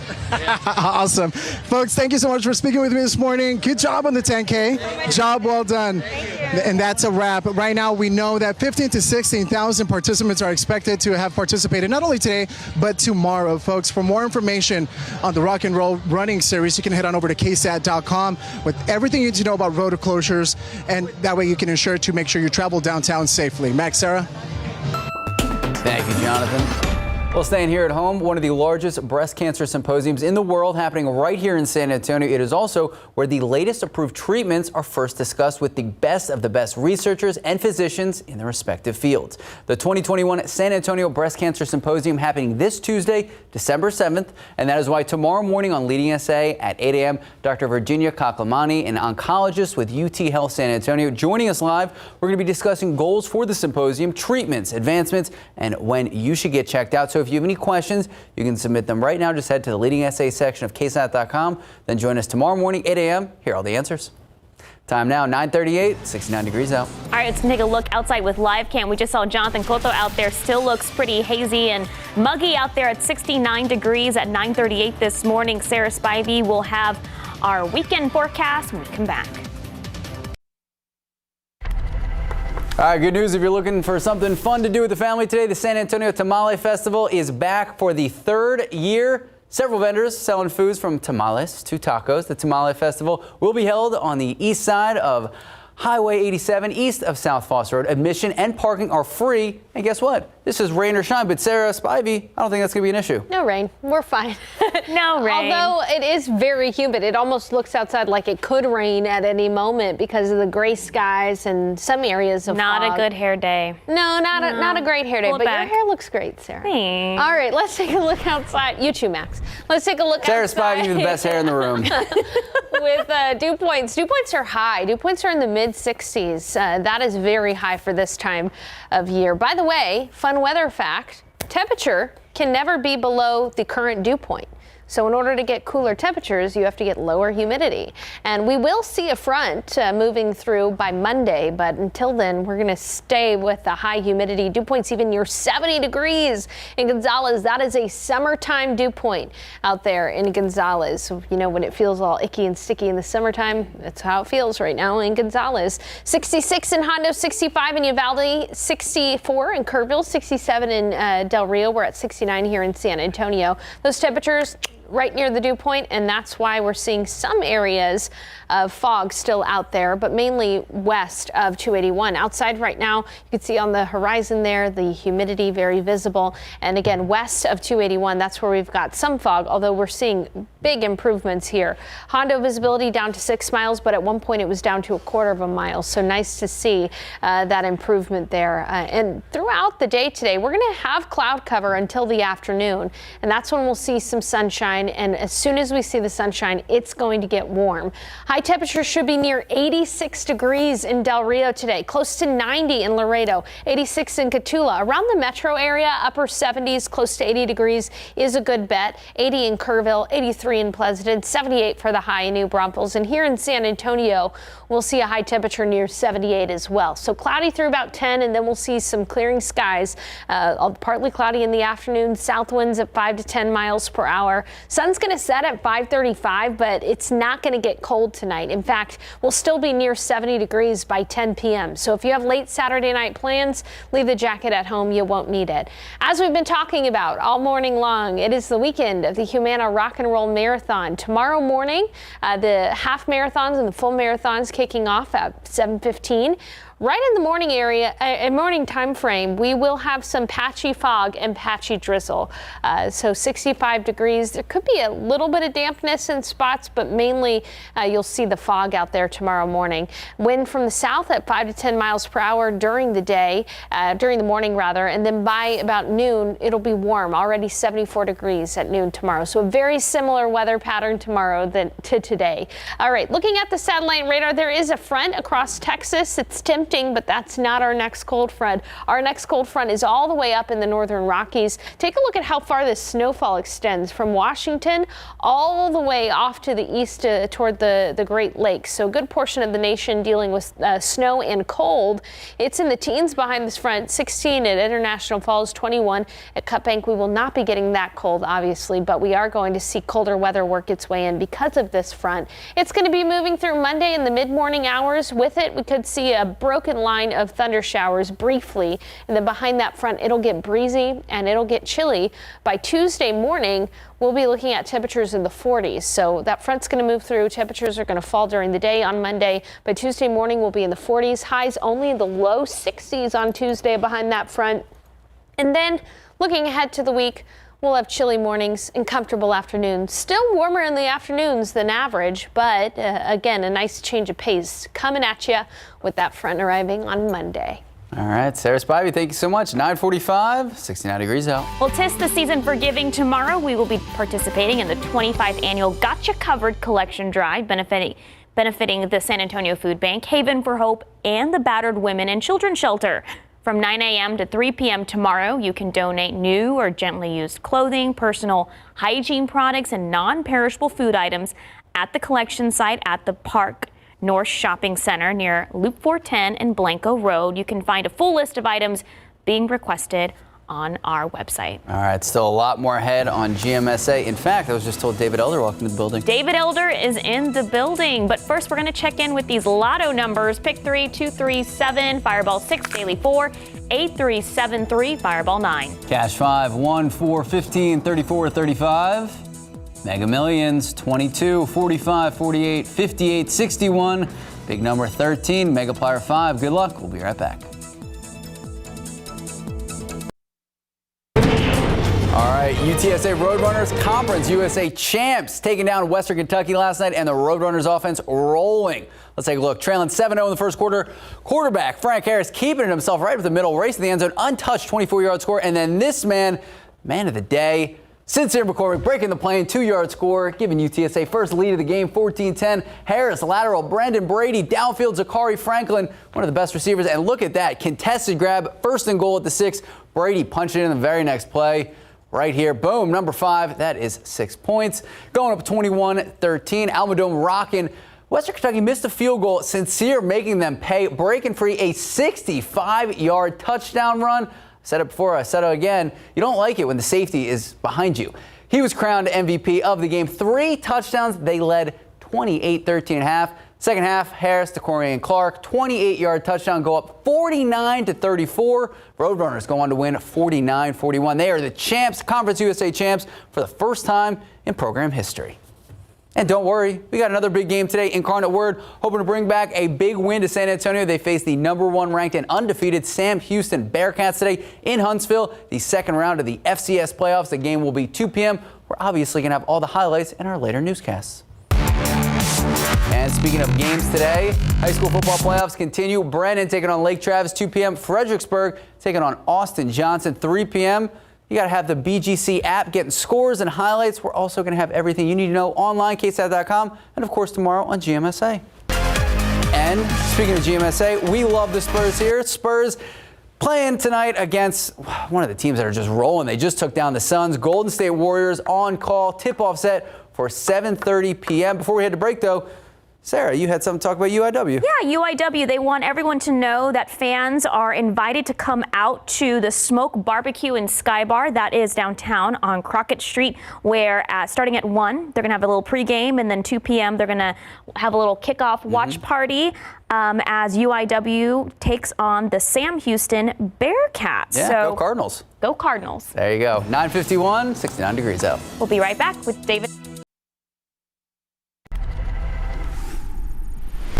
The 2021 Rock and Roll Running Series is in full effect. Over 15,000 participants are expected to participate this weekend. Tomorrow, the half marathon and the marathon will be taking place. And with that, plenty of road closures. For information on tomorrow's events and those road closures, you can head on over to KSAT.com. Reporting, Jonathan Cotto, KSAT 12 News. One last look at the pollen count. Molds are low, and the only allergen present. Molds are low at 360. It's 70 degrees outside right now and cloudy. That patchy fog is lifting. We're going to have partly cloudy skies in the afternoon. That'll warm us up to near 78 degrees for the afternoon high temperature. South winds at 5 to 10 miles per hour. Sun's going to set at 5:35. It'll be mild tonight, still near 70 degrees by 10 p.m. Ditto weather tomorrow. And then by Monday, we're going to have a chance for some rain as a front moves through. A small chance there, but the temperatures are really going to drop from 70 degrees all the way into the 40s by Tuesday morning. We'll be looking at a high temperature in the low 60s Tuesday, small chance for rain. Then we'll have chilly mornings and comfortable afternoons for the remainder of the week. Hey, we've got David Elder here this morning. We do. So a little behind the scenes, I can't stop laughing because I just looked over to Sarah and... Okay, so it's National Cookie Day. So David brought us cookies from P. Terry's, and I already ate. This cookie was this big. It was very impressive. I was hungry, Max. Yeah, judgment-free zone. So David Elder just... I was actually impressed the whole time. I'm over there watching like... You put it down. I'm really impressed. Don't give me a cookie and expect me, when you give a mouse a cookie, David That's right. Elder. I don't have a glass of milk, though, okay? I'll tell you that. Okay. Now, these cookies are fantastic, though. P. Terry's, they have this one particular kind of cookie, and for National Cookie Day, they dropped it off for us. So we're enjoying it. We have the tin can up there on the counter as well. Or, you know, it's what you need to do. You got to open up the tin can for the holidays, eat some cookies. What is a holiday cookie recipe that you guys like to make? Snickerdoodles. Oh, okay. We actually had a little controversy earlier. Obviously, GMSA Weekend, we need controversy. We did our favorite cookies. Oh. Raisin. Macadamia nut. macadamia. And she led us to believe she didn't like oatmeal cookies, but clearly that is not the case. These aren't just any oatmeal cookies. Oh. They have nuts in them. They also have chocolate chips. Oh, yes. So good. I know these things. I'm just holding it like this. I'm going to destroy it here in a little bit. Go But for it. yeah, they're really good. I actually like them a little bit warmed up. That's always a trick too. You got the chocolate chips. You got to warm it up a little bit. Where's that coming from? Definitely. There we go. David, Pete Terry's is an Austin-based restaurant that just opened up a location here in San Antonio, correct? Yeah, not too long ago, a couple months back, they opened up their first location in San Antonio. And you know what? Now you can go experience it for yourself. I like to compare them as like if In-N-Out and Whataburger got together and they had a little burger baby, right? Wow. That's kind of what it is. And they're on the show today. They are on the show today, so you get to learn about the history. Patrick Terry is just a really cool guy. He has a lot of fun stories. We got to share some of those stories here on the show. We also have Screaming Goat. Have you ever heard of this place? It's a new, I know, it's a fun name. And it's a new place out there. It's like a edge of the hill country, let's say, on the north side. But it is a really cool place. It's a tap yard, so you have lots of different beers and a huge pretzel. Ooh. Yeah. You know, you got to get the big pretzels, stuff like that. So we have a couple new spots, some classic spots that we're putting on the show today. And we also want to, I got to talk about it. Go for it. Next week, Go for it. yeah, keep eating your cookies. Next week, we have our Prime show, which was supposed to air this week. It got delayed to next week, but don't worry. We still have the $1,000 HEB gift card that you could win just by watching. All you got to do is get the secret word and enter it on the website, ksat.com/TexasEats. It is going to be a lot of fun. And you know, we have all the places there. We have some holiday, we have some fun stuff. We're traveling a little bit for the holidays, but everything is really within driving distance here on the show. And it's just a lot of fun. One of my favorite places that we went to is actually out in Cibolo, but you got to watch to see what it is. Hey, when is that special re-airing? Because I know. Yes. Wednesday, 7 p.m. Right here on KSAT 12. So it's December 8th, 7 p.m. That's when it's going to be. National Cookie Day. What's your favorite cookie? Good question. Chocolate chip. I like a traditional chocolate. Okay. If I'm getting a little crazy, a chocolate cookie with white chocolate chips. You know what I mean? Like a reverse. A little reverse. Yeah. Get a little wild with it. Okay. But you know, this is a good one too. I think Pete Terry's is a great option for their cookies. The chocolate chips seal the deal though. You know what's also really good is a good cookie cake with frosting on it. Okay. I'm not. You're getting a little greedy here, to be honest. Well, when you give a mouse a cookie, I'm getting crumbs all over the desk. I'm so sorry. So we got about 30 seconds left. What else can you do to preview today's show? Well, I mean, we have a couple places that are going to be new to some people, and then you know, we have one from Houston on the show today, and you know, we're traveling around a little bit, right? So we're going to be bringing it to you today. All you got to do is just sit back, relax, sit on your sofa, and get to see all the delicious food, plus a Chicago hot dog spot that you're going to have to see here in San Antonio as well. Yum. Yeah, you know, it's all the good stuff. We're keeping it tasty on Texas Eats, and you guys stay tuned because Texas Eats starts right after this. I'm going to take a bite.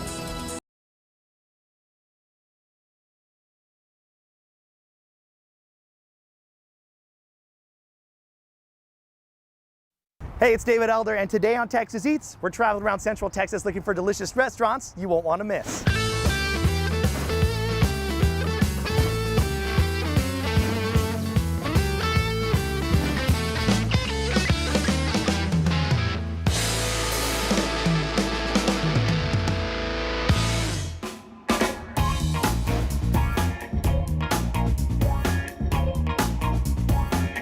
Our first stop on today's foodie adventure is at a restaurant and bakery in Blanco, Texas. Now we're here in Blanco, Texas, right off the Blanco River, to go inside of a diner that's serving up some elevated comfort food. Let's go inside Josie's Kitchen.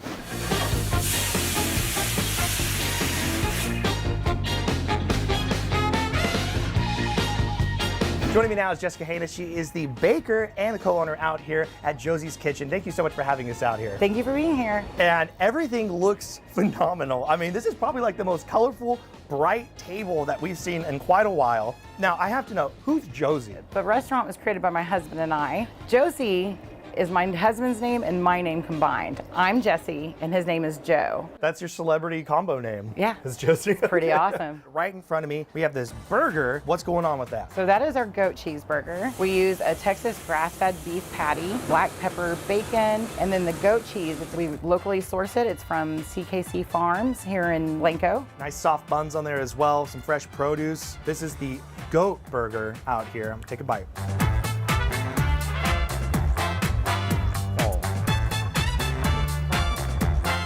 Wow. It is so creamy. It's a little sweet, but it's savory. And the bread is so just perfect. It's nice and soft. The bacon sets it off with the goat cheese. The patty itself, a really nice flavor, a great texture on there as well. And then the brightness from the pickled red onions, that acidity is also cutting through the cheese as well. I mean, that's just a really killer bite. It's everything you want. That's a big burger too. It's a commitment. Yeah, you got to be ready when you order the burger.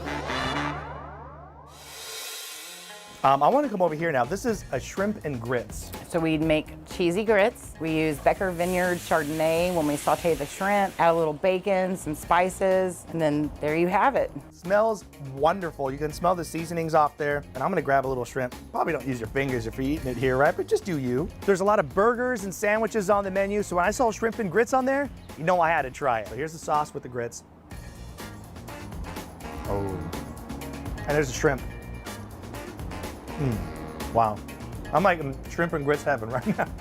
It's like almost a little bit smoky, but it's so much cheese in those grits. It just adds a lot of creaminess to the bite. And it has a little like zing to it, but it's also a little bit, it has that saltiness you want. It's just Southern comfort goodness. Yeah, definitely a high calorie meal. This is a panini sandwich. You have a lot of different options on the menu. Which one is this? This is our South Side panini. We named it after our original location, which was in the south side of Blanco. You've got yourself sourdough bread, smoked turkey, avocado, serrano aioli. You got some bacon. Oh yeah. This is the South Side. Here's the bite.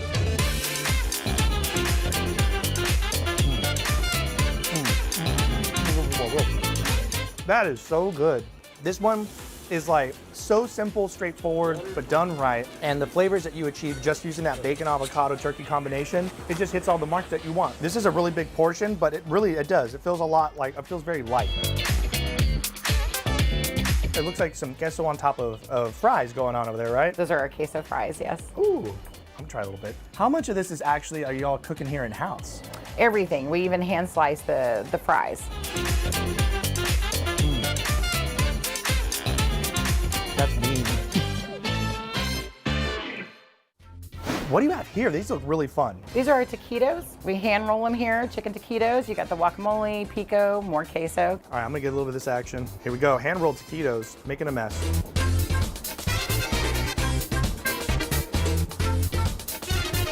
I'm gonna keep this one. Look at that, just loaded full of chicken. It's like a little pico de gallo kind of action going on with the guac. It's very creamy. It's almost still delicate. The crunch on there is very nice, but it's just really fun. So what got you into baking? You know, I started out in the baking field when I was 18 years old. Joe was running a restaurant in Austin, and we wanted to go the old school route, and so we decided to do pies, and I've just been doing them since then. Which one is your top seller in the restaurant? It's gonna have to be the coconut cream. There we go, the coconut cream pie. That's a dense slice of pie. It's pretty serious. And it's fantastic. If you love the coconut flavors, you're gonna love this bite. It has a little toasted coconut on top, but once you get in there as well, it's just so creamy, it's delicious, and it hits all the notes you want. This is like the ultimate dessert. I'll try the chocolate. I'm gonna do it. I'm gonna go for it. You gotta do it. You gotta do it, right? I mean, look at this thing. There's the chocolate pie. Look at that. Oh my gosh. That is like over the top decadence. It's pretty rich. It is, and what I like about it the most is that the chocolate is not light or airy. That is like a thick slice of chocolate running down the middle of there.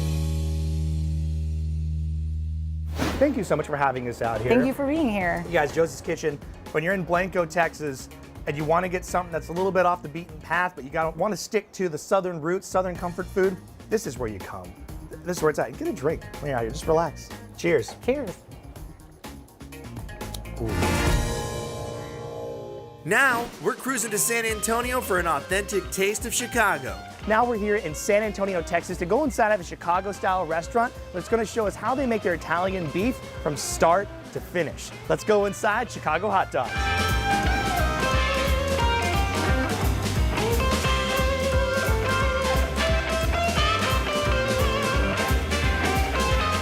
You guys, Amado's with me. We're here in the kitchen at Chicago Hot Dogs. This right here is the Italian beef before it gets shredded up. This is what it looks like right when it comes out of the oven. And we're gonna learn how they're making it out here. This is an authentic recipe.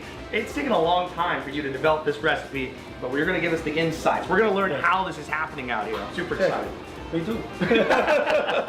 So you've seen what it looks like when it comes out of the oven, but this right here is how it all starts. We have two different, these are inside rounds? Inside rounds, yes. Okay, and they're gonna get all seasoned up. You got some veggies off to the side as well. Yep. So what's the first thing you do? The seasoning. The seasoning, Yes. okay. So you have this all pre-portioned Yes. out. So you just open this up, or what do you do? We just open it up and throw it right in here. Oh, the whole thing? The whole thing. Oh, look at you. Okay. Like that. Just like that. There you go. You can't mess this up, right? No, You just- because I already portioned it for you and put everything that you need on there. You got some onions, it looks Yes, like. onion. It's just the ends of the onion, so it gives a good flavor, and some chop.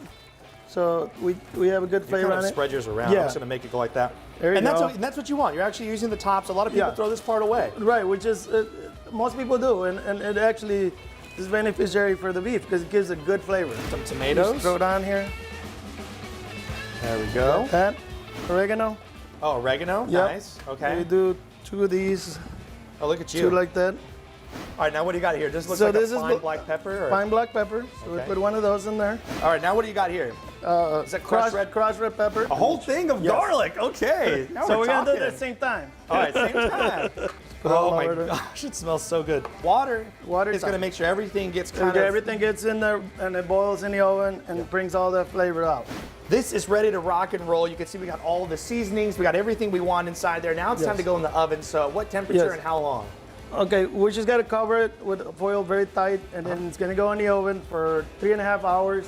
This one right here has been cooled down, ready to shave, ready to put into a sandwich. So what are you doing right here? We're just gonna take all the fat off, trim it off a little bit. All right, so now all the fat is trimmed off. Yes. Goes into the shaver, right? Yes, it goes right into here. So turn it on, and then we gotta find the perfect cut. So what are you looking at? What's the thickness of cut? You just kinda Your look eyeball at it. it, eyeball it. This is all shaved up. This is actually a really good yield from all that. I mean, that's a lot of meat. But this is like step 1 of like step 10. There's a lot more stuff that goes There's into a lot making of this steps, sandwich. yeah. Plus, we're gonna try different items on the menu. I'm super excited. You ready to do it? Ready. Let's do it, Let's man. do it. Now it's time for my favorite part, Amado. You've made all this food out here. You guys are rocking it out. I mean, even during lunchtime, you guys are just killing it. You guys are a very efficient team out here. I'm gonna start with this one. This is the Italian beef sausage combo sandwich. Yes. And this is nuts. I mean, it's dipped, it's ready to rock, so it's all juicy. And look how big this thing is. That's a sandwich. That's the bite.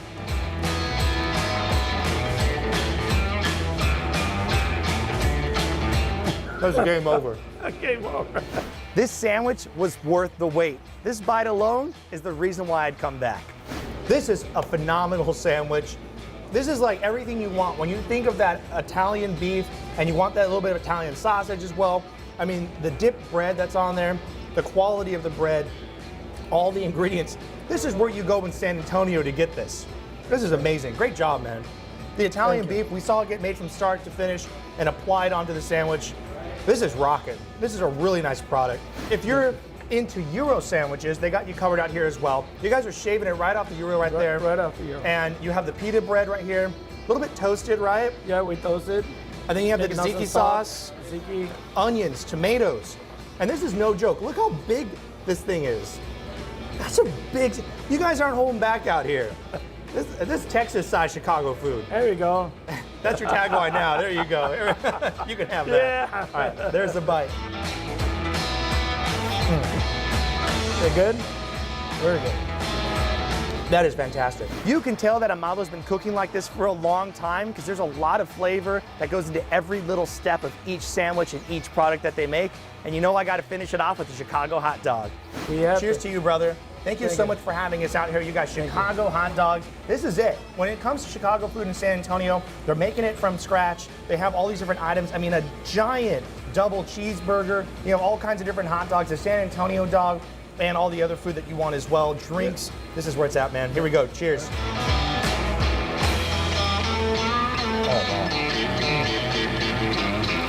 Oh, wow. Oh, my God.